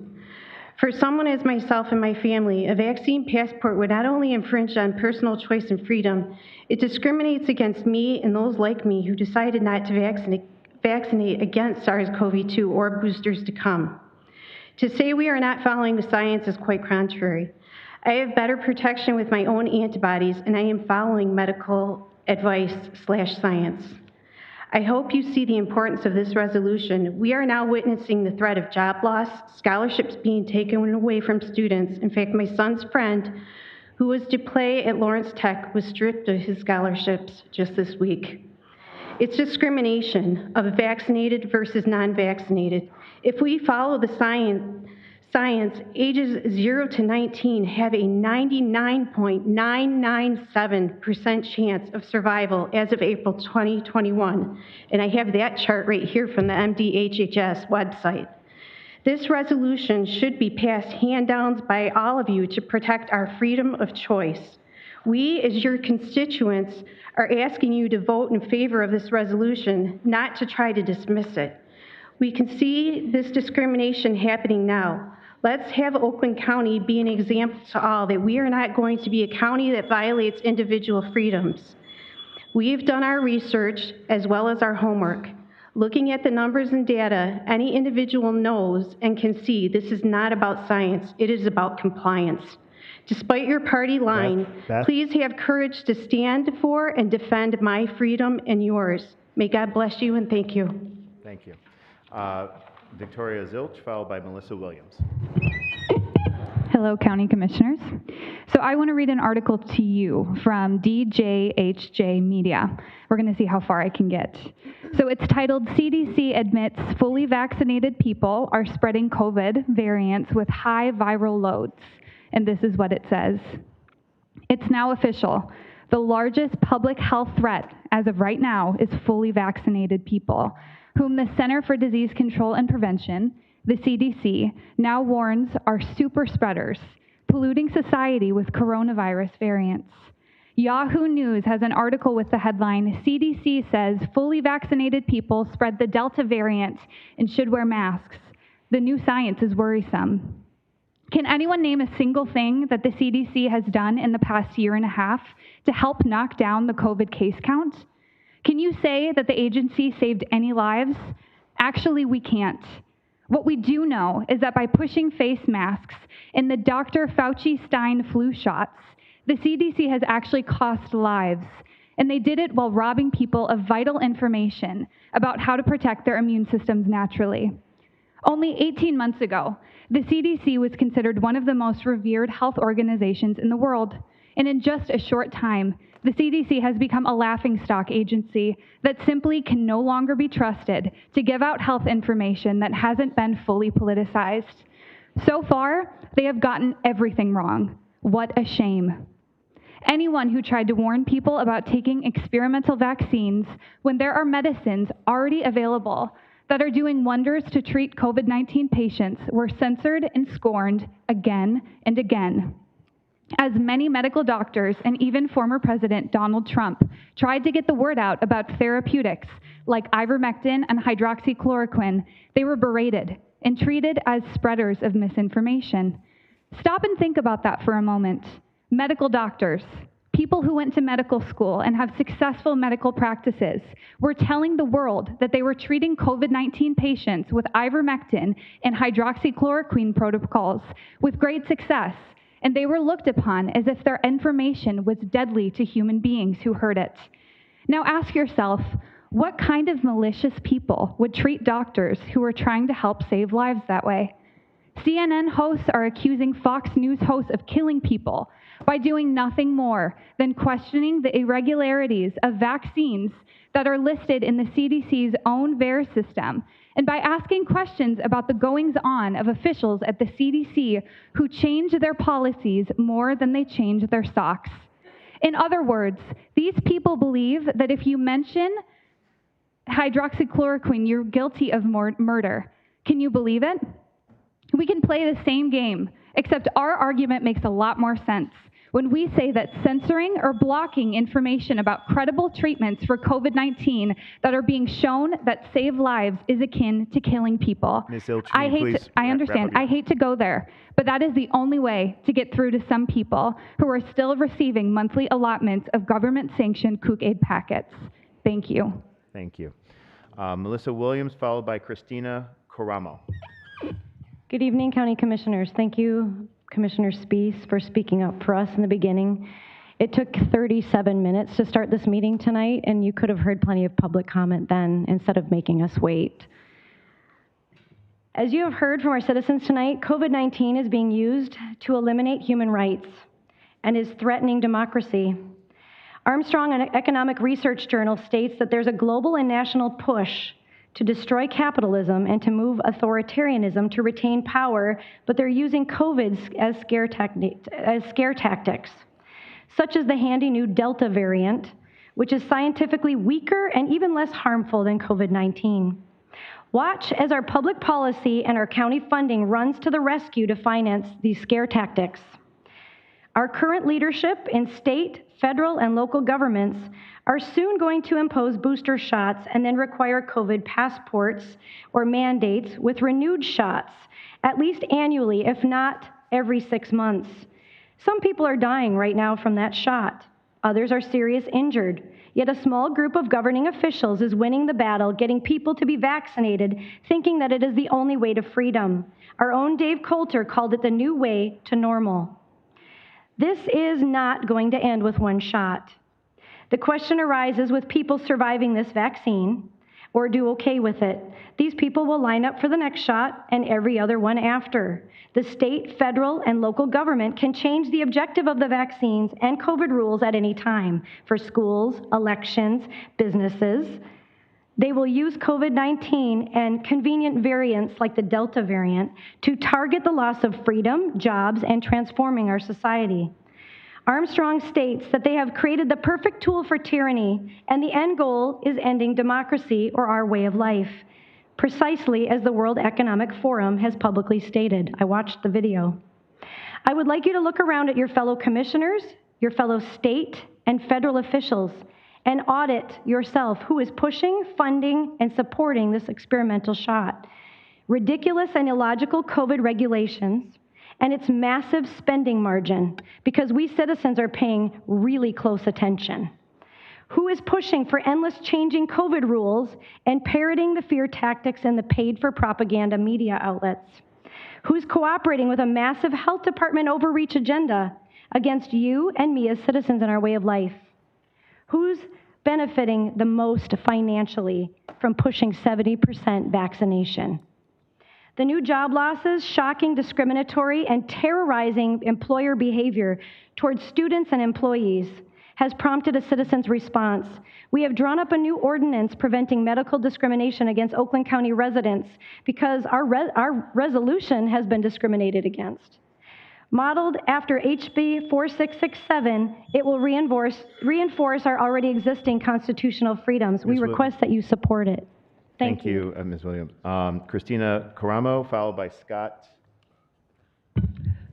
Tarndowski, I think. Hi. I first want to address the fact that it took 37 minutes for this meeting to start. And then after it took 37 minutes for this meeting to start, thank you, Commissioner, for your point of order. Then the Chairman Woodward announces how he's going to vote before the other commissioners vote. Why do I mention that? Because partisan politics is governing policy instead of what's best for the citizens. We, the people, have a right to our bodies. My body, my choice. I have every right to decide how and what type of medical treatment I will receive without fear of losing my job. Many low-income families will be forced with the decision, do I have to violate my own concerns for my well-being, or will I be able to feed my family? What about single parents? A single mother may have to decide whether or not I will take a medical treatment that I am opposed to or be able to feed my family. Johnson & Johnson had to just pay millions of dollars because they covered up the reality of the addiction of opioids. I mean, it took Johnson & Johnson years to admit that talcum powder caused all types of female reproductive cancers. So citizens have great reason to be fearful of a shot that we have no idea of the long-term consequences of. See, the thing about it is, according to Article 1 of the Michigan Constitution, it states that all political power is inherent in the people, and the government exists to protect my rights. The government does not exist to oppose communist-style mandates on me, otherwise I won't be able to participate in society. So I encourage you all to look at what's best for the people of this county, which I am a resident of, and to do what's necessary to protect our rights. People being afraid of losing their jobs, losing their homes, not being able to participate in society, and where will it end? Because there will be another government crisis where the government will say the best thing to do is to impose some kind of medical treatment, chip, shot, whatever else on people, and it will never stop. So I don't care what your political allegiances are, and that's the problem in our nation, in our state, and in our county, that people are more concerned with showing their allegiance to people and parties instead of representing the people who elected them. So please represent us, and please pass an ordinance to prevent any type of mandate of any medical treatment and any vaccine. This is not about vaccinated versus unvaccinated. I know people who share my worldview who are vaccinated. It's about my body, my choice, and an end to discrimination, which will disenfranchise many people. Thank you. Thank you. Scott Tarndowski, followed by Bonnie Dunbeck. Mr. Woodward and Commissioners, thank you for hearing me this evening. My name is Scott Tarnowski. I'm a resident of Farmington Hills, and I'm a business owner in Oakland County. I wanted to make a public comment this evening about potential restrictions on individual freedoms and inalienable rights guaranteed by the U.S. Constitution. The subject of vaccine passports is a great concern to me. The constant demand of 100% compliance and receiving the jab is missing some important facts. There are thousands of people who have medical conditions that prevent them from receiving the injections based on advice from their doctors. I'm one of them. So is my business partner. We run the company, we do the sales for the company. I have to see people. The system is, the system of allowing the prohibiting access to stores, events, and other public places based on vaccination statuses goes against the liabilities on which this country was founded, and will rob me and thousands like me of our abilities, our unchangeable rights given us by God, and secondly, attested to us by the Declaration of Independence. These rights are not suspended simply by the whim of the government, officials, or directives or mandates. Further, this system will create discrimination and two-tiered society to those who fully participate in society and those who will have the rights removed from them. In light of this threat of the removal of our rights, I am requesting that this commission make a resolution and ban vaccine passports in Oakland County, and in doing so, uphold the Constitution of the United States. Thank you. Thank you, sir. Bonnie Dunback, followed by Jay Taylor. Good evening. I'm a resident of Commerce Township. I just want to share a story about two women in my life. The first is my niece, 27 years old. She had COVID. She also has a heart condition. She works for Wayne State Psych Research and has been bullied all summer to get the shot, to show her passport, to maintain her employment. She just received an email saying if she doesn't show proof of vaccination by August 31st, she no longer has a job and she's no longer able to attend college.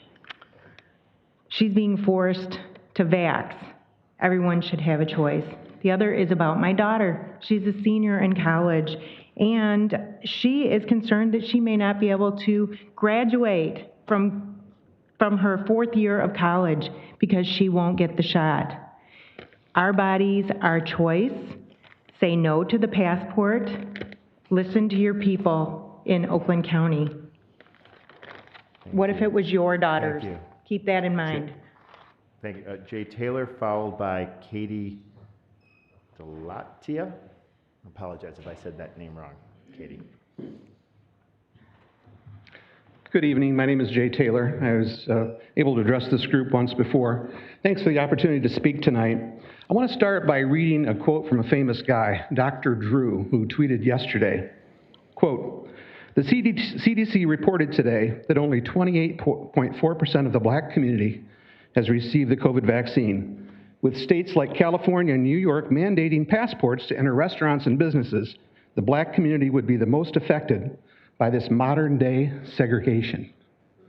Think about that. Over 70% of African Americans and half of the people, the voters of Oakland County, are already experiencing or will soon experience some medical discrimination.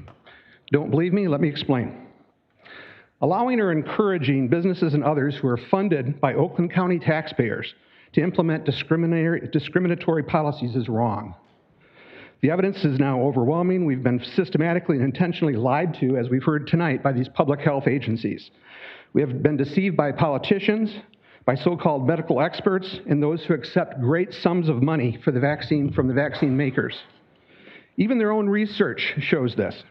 CDC data, which recently leaked to the Washington Post, totally contradicts the CDC claim that, quote, vaccination provides substantial protection against the virus. Their own data shows no change in deaths, for example. Did you know that? CDC's own report says that, quote, vaccine breakthrough cases are expected to increase as a percentage of total cases as vaccine programs expand. So, what are we seeing today? In Massachusetts, for example, as reported by the CDC, 74% of new COVID cases are in fully vaccinated people. The man who developed the mRNA technology says that what we're seeing is, quote, an antibody-dependent enhancement where the vaccine itself creates the variant. This is the guy that invented this technology. He says that this is the vaccinologist's worst nightmare. Sooner or later, the CDC and the National Institute of Health will have to consider whether the so-called Delta variant itself is caused by the injections. This illness is then passed on to others like me that are unvaccinated.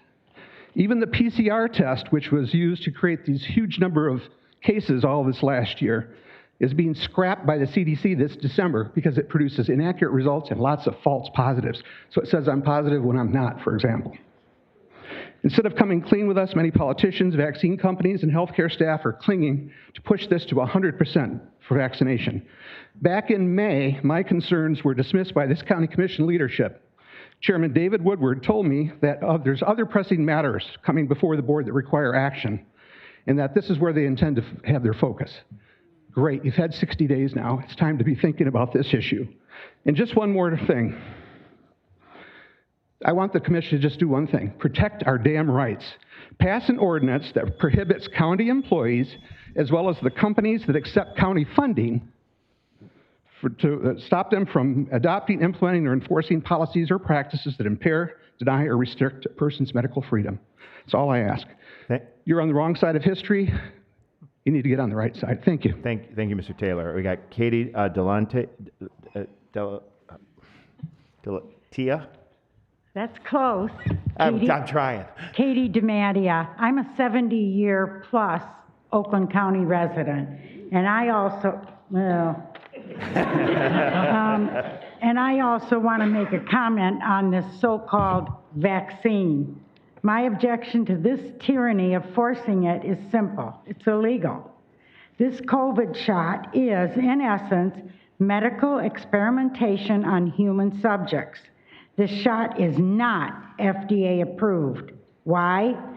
Science has not been able to isolate the COVID virus from the influenza virus, so there are no facts to support the COVID premise, which makes you wonder, if they can't isolate this COVID virus, how can they say there's a variant? Because they don't know what the first one is. But to the legal premise, according to the Nuremberg Code, forcing or coercing medical experimentation on humans is illegal. The code states that the voluntary consent of the human subject is absolutely essential. This means that the person involved should be able to exercise free power of choice without the intervention of any element of force, fraud, deceit, duress, overreaching, or other ulterior form of constraint or coercion. One of the second items on this Nuremberg Code states that no experiment should be conducted if there is good reason to believe it may result in death or disabling injury. The CDC said July 16th that since the mid-December rollout of COVID vaccines in the U.S., VAERS had received 12,313 reports of death among people who received a COVID vaccine, and over 44,000 adverse reactions. They are no longer forced to required to report, so we don't know how many there really are. It's got to be more. With these stats that I just mentioned, it is clear that there is reason to believe that these shots are dangerous and could lead to death, violating the second item of the Nuremberg Code that I mentioned above. Forcing this shot is also a violation of my freedom of choice, which is against the First Amendment of the Constitution. I'm a human being created by God, and under protection of the Constitution, I have freedom to practice my religious beliefs. This shot not only contains a poison, that graphene oxide, it is also made from cells and tissue harvested from the murder of unborn aborted babies. My faith prohibits abortion and therefore against my religious beliefs. Gentlemen and ladies, if you are true leaders, you have a duty to protect our community. Do not allow this tyranny to come into Oakland County. Thank you.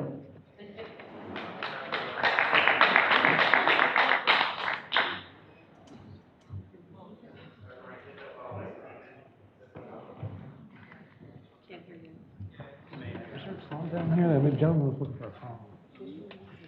What you looking for? Oh. We're looking for a phone.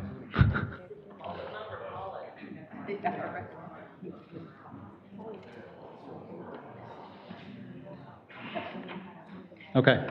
Good evening, everyone. First, I'd like to thank you to all you commissioners. I understand your positions are often probably a thankless job, so I just want to express some gratitude to you guys for the positions you hold in your time and your service to our community. Since I am speaking on a civil rights matter, I feel it's only appropriate to quote Dr. King to open this up. Our lives begin to end the day we become silent about things that matter. For the past couple months, your constituents have been expressing their concerns and experiences with current policies being enacted surrounding the COVID-19 vaccinations. Individuals in our community are being harassed, coerced, threatened, cast out, and largely dismissed by this chamber. The key principles surrounding the COVID-19 vaccinations are not efficacy, safety, authorization versus approval, the number of cases, or how to achieve herd immunity. Whatever you may have read, heard, or understand about COVID or the vaccines is purely irrelevant. The only principles that matter here are bodily autonomy, medical privacy, and medical discrimination. The individual liberty of bodily autonomy is under attack and threatened in an unprecedented manner. Direct from Equal Employment Opportunity Commission, it is illegal to discriminate against someone because of that person's race, color, religion, sex, including gender identity, sexual orientation and pregnancy, national origin, age, disability, or genetic information. I don't speak legalese, but I think it's reasonable to be saying that this is meant to prevent discrimination and promote bodily autonomy. Under the guise of public health and safety, discriminatory practices are not only occurring worldwide, they are being promoted by all levels of government. Might I add, history repeats itself when discriminatory practices are being promoted under the guise of safety. I understand there are some in this chamber that claim or believe a resolution to ban vaccine passports may fall outside the jurisdiction of this commission. However, inaction in this moment is the path chosen by cowards and hypocrites, to whom much is given, much is expected. As one of the most prosperous counties in the nation, it is our responsibility to lead by example. Passing a resolution to ban vaccine passports helps lead the charge against discriminatory practices in our country and promotes inclusion within our community. I'll leave you with this. In the end, we will not remember the words of our enemies, but the silence of our friends. Dr. King. Thank you.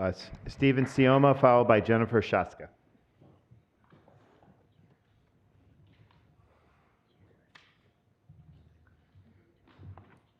Well, good evening, everyone. See, we're having another good day here today. I want to show you my notes real quick. I didn't have anything nice printed out, just my thoughts. Now, I know this isn't much of a dialogue, so not going to be a lot of back and forth, but I would like you to at least please think, consider. The truth is always the truth. Our perception of it changes as we get information. There's nothing I can say or show that would change your mind, that would make you think otherwise. Only you can do that. There's been a lot of information presented here that I'm sure you'll see elsewhere to give it consideration. But a couple of thoughts that come to mind, for instance. Why are we calling it a vaccine when it's an experimental therapy?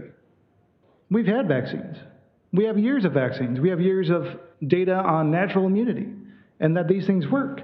Why is it that people who have already had this disease and recovered from it have to be vaccinated? Why is it that we're still having refugees being brought here during a pandemic, a crisis of unprecedented proportions, we're told? Other questions, these are things I would like you to think about. I can't make you think about it. But a mandate is something that I think we would all appreciate. Frankly, we don't have to be here. I'm sure you wouldn't want us here taking up your time. Maybe you'd rather be golfing, bowling, whatever suits your fancy. But if you could please represent us in this, know that we will remember, we will support you. The opposite implication is fairly clear. Thank you. Jennifer Shaska, followed by Daniel Unger.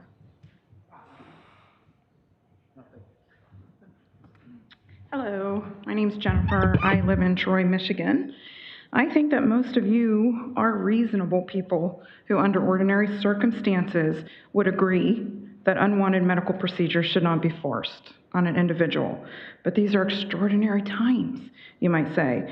And so we're okay with forcing or coercing medical procedures without informed consent or indeed any kind of consent because we're in a pandemic. This vaccination is indeed extraordinary. There have been more deaths and injuries reported to the vaccine adverse events reporting system in the first 6 months for this vaccine than for all the other vaccines combined for all of history. Some of you think that the VAERS system isn't a very reliable reporting system. I agree, it's not perfect, but I humbly ask, if we're going to dismiss VAERS, which system are we going to use to monitor the safety of this injection? How can we know if these vaccines are safe, let alone effective, if we have no good system for adverse events to be recorded? The only thing we have right now is the government and the manufacturers claiming that the injections are safe. But logic tells us that if they really believed they were safe, then they wouldn't mind holding liability for any of the adverse reactions or deaths. But the makers of these products refuse to hold liability, and our lobbied representatives protect their big corporate interests. As long as they are allowed to refuse to be held liable for their own products, we should be allowed to refuse an invasive medical procedure, which does contain some risk. No one should be discriminated against for turning down a medical procedure. It's your job as elected representatives to protect individuals from a bullying majority. You can think to yourself that we're a bunch of idiots, even though people who turn down certain vaccines tend to be more highly educated than the general public. But regardless of what you might think of us, it is your duty to protect us. Please show us that you disagree with medical discrimination in the same way that you showed that you disagree with discrimination based on hairstyle. That has no place in this county, and neither does medical discrimination. When in history has the side that censored doctors and scientists and encouraged discrimination against a minority ever been on the correct side? History will remember what this county does. Please stand on the morally right side of history. We beg you. Thank you. Daniel Unger, followed by Janice Nelson. Is Daniel here? Okay. We'll come back to Daniel comes back. Janice Nelson, followed by Lisa Cookzera. Hello, Commissioners. Thank you for the opportunity to speak to you tonight. My story is a very personal story because somebody mentioned Guillain-Barré syndrome earlier, and I am one of those victims. I do believe I contracted it from a vaccine, not the COVID vaccine. But are you aware that there are 16 vaccines that can cause Guillain-Barré syndrome? 16, and number 17 is the COVID vaccine. You have heard testimony that it is caused by that. I was told by my neurologist not to get any flu vaccines or any vaccines of any kind. My Guillain-Barré can reoccur, although it would be very rare. It is very catastrophic. I'm very blessed to be in the condition I am tonight. Many people end up in wheelchairs. Many people end up on ventilators because of Guillain-Barré syndrome. I was very blessed that I did not end up on a ventilator, but every other part of my body had reacted to the syndrome. I am wondering if I get vaccinated with this COVID vaccine, what is going to happen to me? I am scared to death about this vaccine. I don't want to go back to the way I was. I have PTSD from it in some regards. Are there going to be exemptions for people who've been told by their neurologist they can never be vaccinated? I have not heard anything. So if this vaccine is mandated, people like me and others that have health issues and their doctors say they should not be vaccinated, what will we do? Will I not be able to travel? Will I not be able to buy groceries? Will I not be able to go anywhere because I don't have a vaccine passport? What's going to happen to people like me? I don't want us to have exemptions because I don't want us to have mandates at all. None. Please, please support us. Please hear the people of your counties. I am a citizen of South Lyon, and I beg you, please, to support no mandates for vaccines of any kind, especially not the one for COVID. Thank you for listening to my story. I appreciate it. Thank you for your service. Thank you. Lisa Coxera, followed by Andy Kaufman.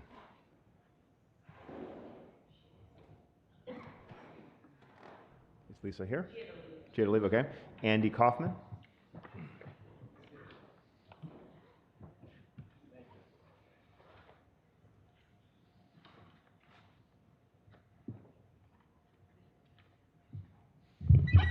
Good evening, Commissioners.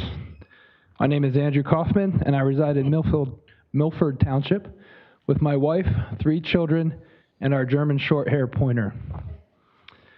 I'm going to address my comment specifically to Commissioner Woodward.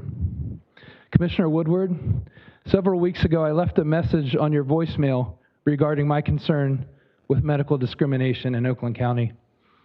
You were kind enough to return my call. And during our conversation, you told me that the reason the resolution against medical discrimination was not being addressed was that it was a non-issue. You told me that because there was no vaccination mandate, there was no reason to use county time to discuss this. Well, this is clearly no longer the case.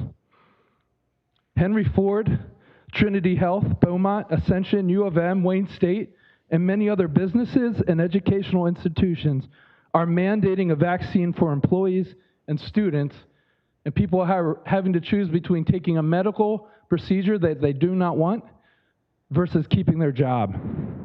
So now I ask, Mr. Woodward, what is the real reason you are unwilling to address this head on?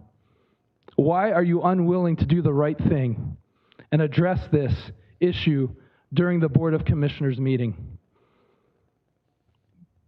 A vaccine mandate is discrimination and infringement on our God-given freedom to govern our own bodies. Why do you not have the courage to address this issue before your constituents and colleagues in this setting? What is the real reason? As a resident of Oakland County, I am calling on you to stop dodging this issue, do the job that you were elected to do, and bring forward the resolution against medical discrimination before this commissioners group. Thank you very much. Thank you. Next up, Lisa Brown. You can do it from there. Huh? I can do it from here? Yes. Thank you. Fred, you want to start the timer? I'll spare. Go ahead. Thank you. Really, I just wanted to address the commissioners and share with you what's going on with the directories. It's been extremely frustrating for me. We had to do an RFP for this year. We do it every 3 years. And when the lowest bidder came out, we were told by purchasing that another county department has had problems with that vendor, but because they were the lowest bidder, we had to go with them. They've been stringing us along and led me to believe that they were being printed and now have asked for more money. Knowing that another department had a problem with them, I think should be like a red flag and you know, a way for us to say, you know, we can discard their bid. The next lowest bidder was the person we used before. So we are now, you know, behind the 8 ball of printing the directory. I mean, this has been going on, right? So, I mean, they kept telling us, oh, yeah, we got this, we got that. It's been very frustrating. I know you guys all like the directories as well. And I just wanted to share with you so you know, A, what's going on, and B, perhaps we revisit, I say we, but you maybe revisit like the RFP process or, when somebody can be disregarded for their bid if they have had issues with, or another department has had issues with them before. Thank you. Thank you, Clerk Brown. Moving on to Rebecca Han, and I believe Georgia Dixon.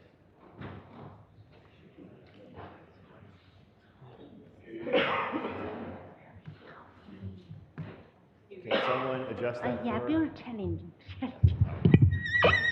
Thank you. Thank you. It's a little bit challenging for me, and this will be also the first time for me to speak publicly because, I'm a Chinese, right? This is my second country, and I love this country so dearly. That's why I came here, other than spending time with my family. And I see this country is not heading to the right direction. That's why I'm here, okay? So to make sure I'm not stumble too much, I wrote myself a note. My official name is Ruihua Han. I put Rebecca there so, everybody can recognize me, okay? And I'm a resident of Troy for 21 years now. And I came from China 26 years ago, and I have enjoyed the best of this country. That's what I told my children. I have enjoyed the best of this country, and I want to keep this way, okay? And briefly about myself, that's why I'm here, okay? I am the youngest of three, and almost got eliminated due to the family planning policy. I think all of you know that. I'm the lucky one, okay? And that's why I like America so much. I have 3 children myself. Nobody got to discipline me about my having children, okay? And also, my brother, just briefly, my family, casualties. My brother couldn't go to college because the political class, there are 5 political classes in China. We are like the next to the top, okay? Because the political class assigned by the Communist Party to our family. So my brother couldn't go to college. That's why I like America. America, you have, as long as you work hard, you have a choice, okay? Therefore, when I see this country begin to separate the vaccinated from the unvaccinated, I see a dangerous trend. Since when the slogan, my body, my choice, doesn't apply anymore? Since when we can't be responsible for our own health anymore? I think this will lead the destruction of this country, the country I love and cherish so much. So as I read MHS's recommendation yesterday, there was a recommendation come out yesterday regarding the K-12 education, and also New York City's policy, the passport policy, who can go to the gym, restaurant, entertainment. I seriously hope, Oakland County or Michigan, okay, will not enforce COVID vaccine onto us and onto our children. Oakland will not rob unvaccinated citizens of any right to live their life. Also, I would like to provide some news from China. So I read news here because many news here are censored, all of you know, okay? And I also read news in China. I read news from UK. I read news from Israel, okay? I read all kinds of news.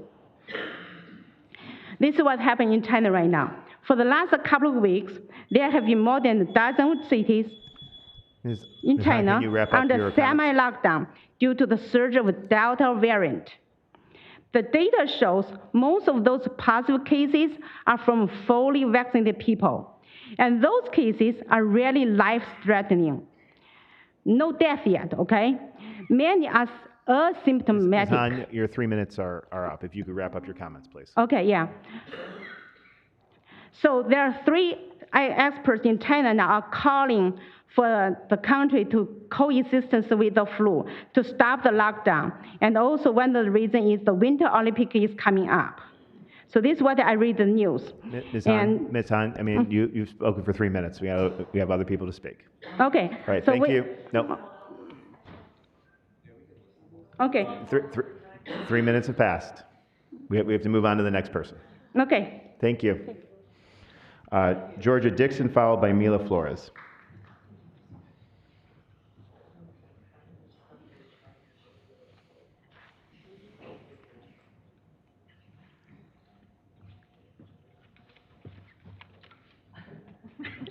Hello, I'm Georgia Dixon. Right order? Yep, right order. Okay. I was here last month or a session or two ago, and I talked about my daughter-in-law's sister who was in her first or second trimester expecting. She had the vaccine, and at her next prenatal appointment, the baby was dead. In my opinion, and from what I have read, and I'm sure everybody's read all different sorts of things, I am not an expert, but I do believe that this vaccine is poisonous to some. I don't know why you would want to push something that's not tested and could potentially be poisonous. Why would you want to do that to the people of Oakland County? Why would we be coerced and bullied to get something that's not been proven and time tested? It's against our better interest. I'm just astounded that you would do something like that to Oakland County. Now, I have had the vaccination, and I was bullied and coerced to get it by my son, who lives in Florida. He has the vax, his wife has the vax, and we were not allowed to visit him in Florida unless we got the shot. So we did, because my husband and I are lay people. My son and his wife are doctors. They work for healthcare systems in Florida. They had to get it. If they didn't, they would have been terminated from their employment. So this is not just something that was for the better health. It's for society. It's for the better good. This is coercion, bullying, and force, and we have not had it to be time tested.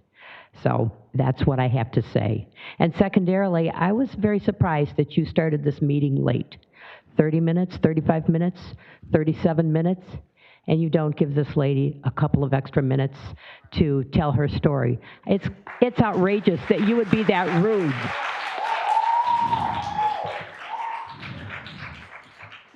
And in my humble opinion, when someone mentioned the health department in the invocation, I believe that that's the governor's henchmen to do dirty to the citizens of the state of Michigan. My own opinion, but I don't think it belongs in this forum here in an invocation and saying the Pledge of Allegiance. Wrong place, wrong time, and I object. Thank you. Thank you. Mila Flores. My name is Mila Flores. I'm a board certified, excuse me, I'm a board certified internal medicine and cardiovascular diseases, retired. Anyway, my cousin is very close to me, 63 years old, very healthy. She did have an aortic valve replacement. 2 days after Pfizer vaccine, she just suddenly died. So, we were given by God free will, and this is also in the Constitution. So why mandate? Okay. Mandating the vaccine is against one of the principles of medicine treatment, which is to individualize treatment. Every person is different, and this is violating that principle.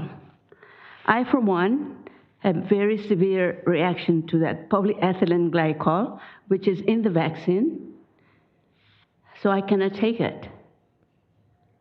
My doctor knows that. She has it in the records.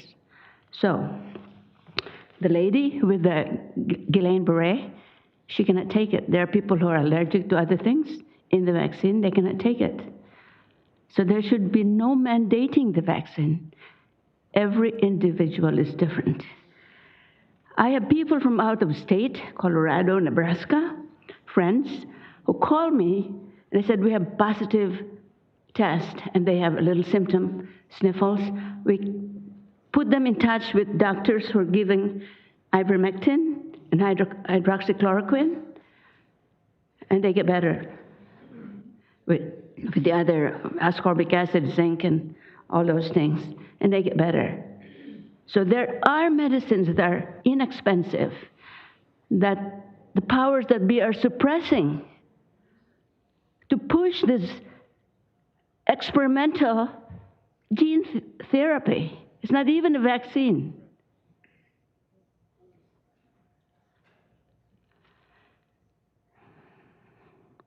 Money works. Mazuma, that's what is pushing this whole thing. That's all I have to say. Thank you very much. Commissioner Moss, Commissioner Moss, can I ask? Is there any on that sheet that's right there? Is there any additional people who signed up?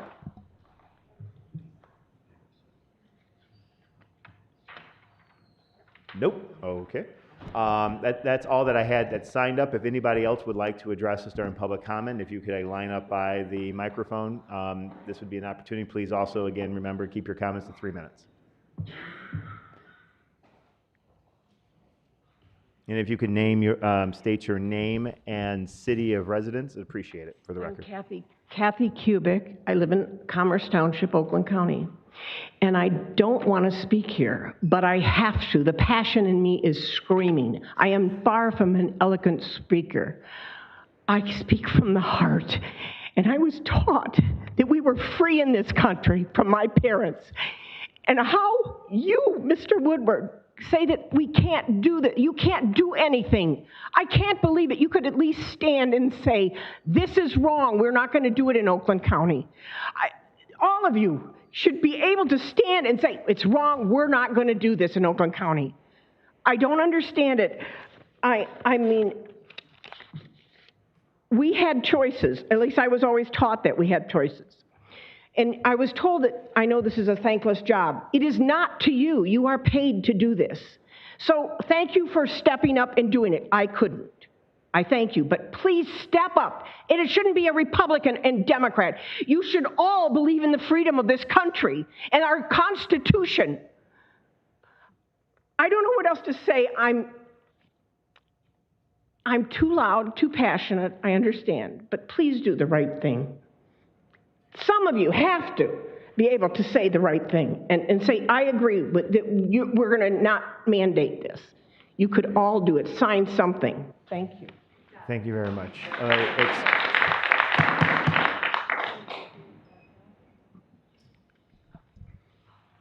Welcome. Hi, I'm Deborah Myers, a longtime Oakland County resident. I just wanted to state a few things that you may not have been aware of. This does not qualify as a vaccine according to our own government on their website. It is gene therapy. The manufacturers say that it's gene therapy. If you go to Moderna on there, they talk about it, and that is what they call the mRNA jab. Pfizer, during their trials, they did an 8-week study to get the emergency use authorization. In that study, they presented it back to the CDC. The CDC then decided in that study, they scolded or reprimanded them and said, you did not inform the trial recipients of the fact that they may be more likely to contract COVID after they get vaccinated, or the fact that they are more likely to get ADE, which is antibody-dependent enhancement, which means after they get vaccinated, they may get a much more severe case of COVID than they would have gotten had they not gotten vaccinated at all. There were animal trials done on these vaccines, but you don't hear about them. The reason you don't hear about them is how they know about the ADE. The animals got the COVID vaccine. Every one of them were fine. However, after the vaccine, once they exposed the animals to the actual COVID virus, they died. Every single animal died. That's what the ADE is. When people were getting their information supposedly from the MSM, mainstream media, they were told, get vaccinated, you're gonna get a lesser case, a less severe case. That's not what the website says. I've been home on a medical for a very long time. I had time to do my homework. I went to the site, I read the studies, I read the CDC site. That's why people are now, that are vaccinated, that's why they're the super spreaders.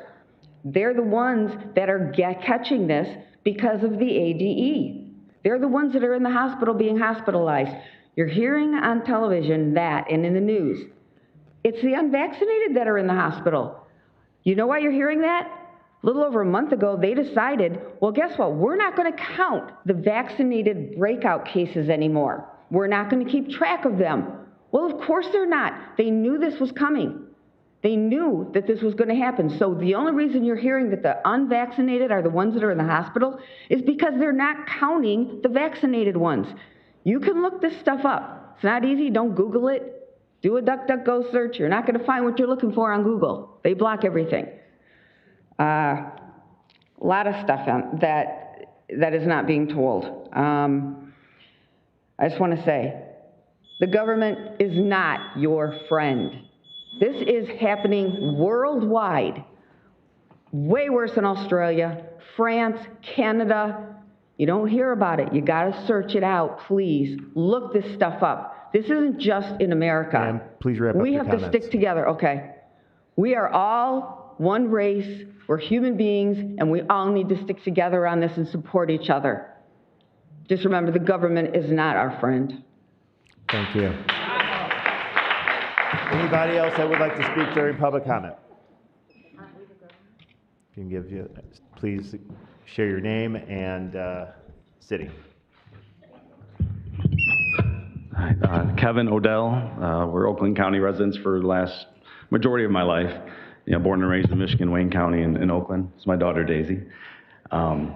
We're doctors in the area. We've worked all through the pandemic. We're one of the 3 million people in Michigan that already certainly have contracted COVID and have natural antibodies, which for some reason aren't being discussed or recognized, which is a shame. You ever heard the phrase, there's no cure for the common cold? Well, there still isn't. There's certainly not a vaccine for it, unfortunately. The vaccine, there's one other vaccine, which was in 2019, the dengue fever vaccine, which also used the mRNA technology, which was taken off the market after hundreds of deaths in the Philippine community, and there have been lawsuits and tens of thousands of severe problems. So this is an experimental product. Even if it wasn't, we do believe in choice. We've always believed in choice of what I'm a doctor, so every day there's people that can't eat strawberries, they can't eat gluten, they can't eat dairy, they can't have peanuts. There is not one size fits all, and vaccines have the same exact issue. Every drug has the issue. We are all unique. If we don't honor that, it's easy to say justice for all, but you can't treat everybody the same. We all have to have, we have uniqueness about us, and it needs to be honored in medicine. And I've been on boards over the years, and it seems like an easy go for this board to sort of pass. It's like a warm welcome that we honor the uniqueness or a resolution that people have choice, that they're not mandated or coerced or lose their jobs, or my daughter here has to, we're going to leave the state so she can go to higher education. Maybe I don't want to speak on your behalf. I'll let Daisy maybe speak on it. I think she will. And it's a shame. We spent $35,000 at Michigan State University online, which we could have gotten for free on YouTube. We never once went on campus. That's a shame. So now we have to do that again next year? No, because we have to be vaccinated for something which is against our religious ideals, our personal beliefs, and vaccines have never been mandatory ever in any state in the United States until California a couple of years ago for kids. No child ever had to be. So this idea of mandates is brand new and it's being pushed hard. So she went to school and never had vaccines. I went to school and never had vaccines. Nobody ever had to have vaccines anywhere. When I was a kid, 1977, 30 seconds, we went up with tens of thousands of people to the Capitol and fought this vaccine mandate almost 45 years ago. We went up there because they were trying to take away religious and philosophical. We fought it when we won. They said, no, maybe we'll keep medical exemptions for the DPT shot and the measles shot and the smallpox shot, it's incredible 45 years later we have to still do this when it seems so easy and so obvious to each of us that we're unique, and we need to honor that. Okay, thank you. Thank you. Hi, I'm Daisy. I'm 19 and I've lived here my whole life. Just wanted to say that I was, as my dad said, I've been at Michigan State this past year from my bedroom, so super exciting. But now I can't go to college because I would have to get the vaccine. And I worked very hard in high school, 4 years, got into college, did my best, but now I can't go. And the only place left is OCC, Oakland Community College, which I am very grateful that it's there. It's a great institution, but as I said, I worked hard to get into where I wanted to be. I look forward to it my whole life, and now I can't. So when you say these mandates aren't happening yet, they are. So I just want to ask you please pass this, and yeah, thank you so much for all your service. Thank you for being here. Anybody else that would like to address us during public comment?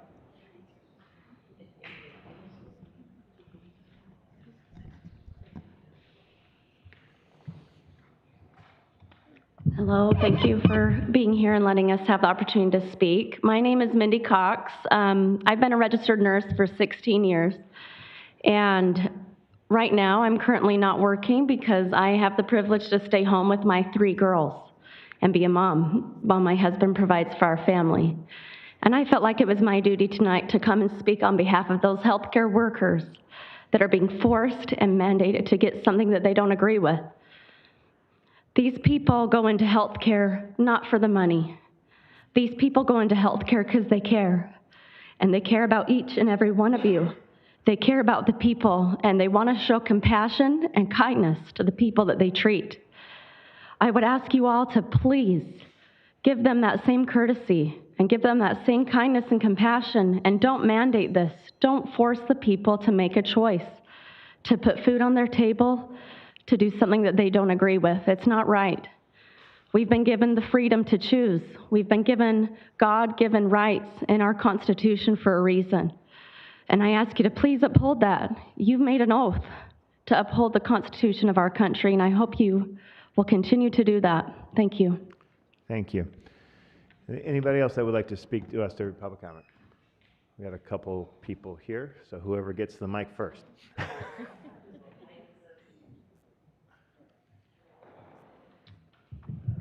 I'm James Chansey from Waterford, Michigan. I just wanted to expand a little bit on the lady who talked about follow the money. Roughly, I think 20 years ago, the government allowed Big Pharma to advertise on TV. It used to be illegal. So now the primary advertiser for all your mainstream media news stations is Big Pharma. And also the largest lobbying group in government is Big Pharma, far and above the second, which is the gas and oil industry, by twice as much. So follow the money, be wary of where you're getting your information from, because no one bites the hand that feeds them. And the hand that feeds you is the money supplier, Big Pharma. So be very careful of where you're finding your information. Like somebody also mentioned, Google, they are an owner of Big Pharma themselves. They produce vaccines. They just have it under, their buckets of corporations. So be careful who you're listening to. Thank you. Thank you.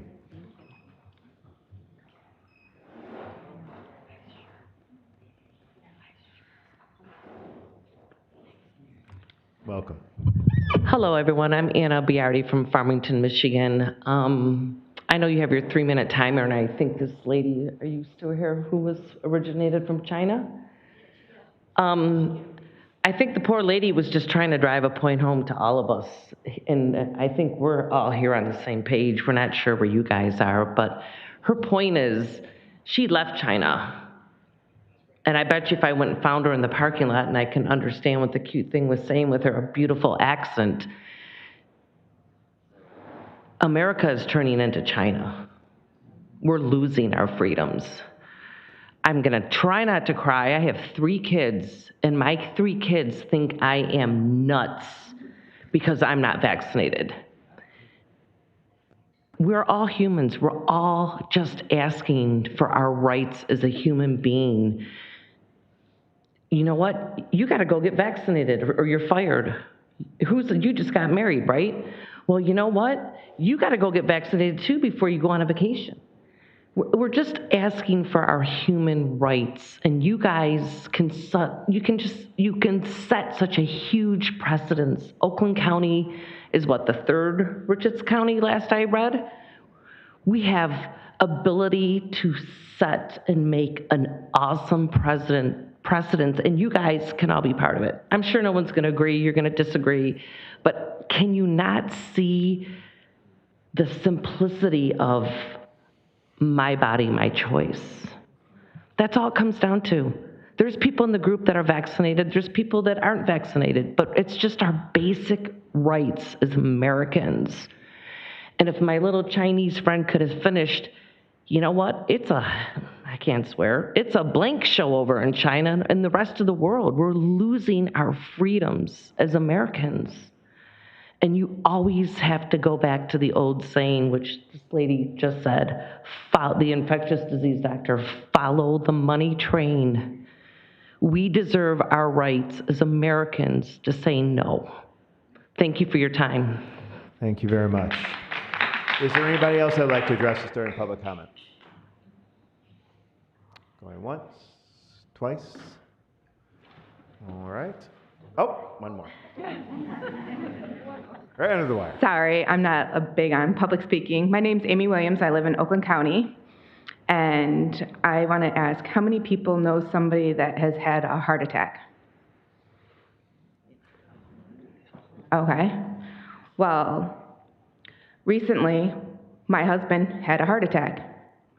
And we went to the hospital to seek treatment. He didn't want to go because he didn't want the COVID test, because he was, everything in the news, they'll turn you away, things like that. Anyways, so they said that they would treat him if he was positive, and he said, okay, treat me as if I'm positive. Well, they said they would not treat him for a heart attack unless he had the COVID test. This was recent. I'm a healthcare professional.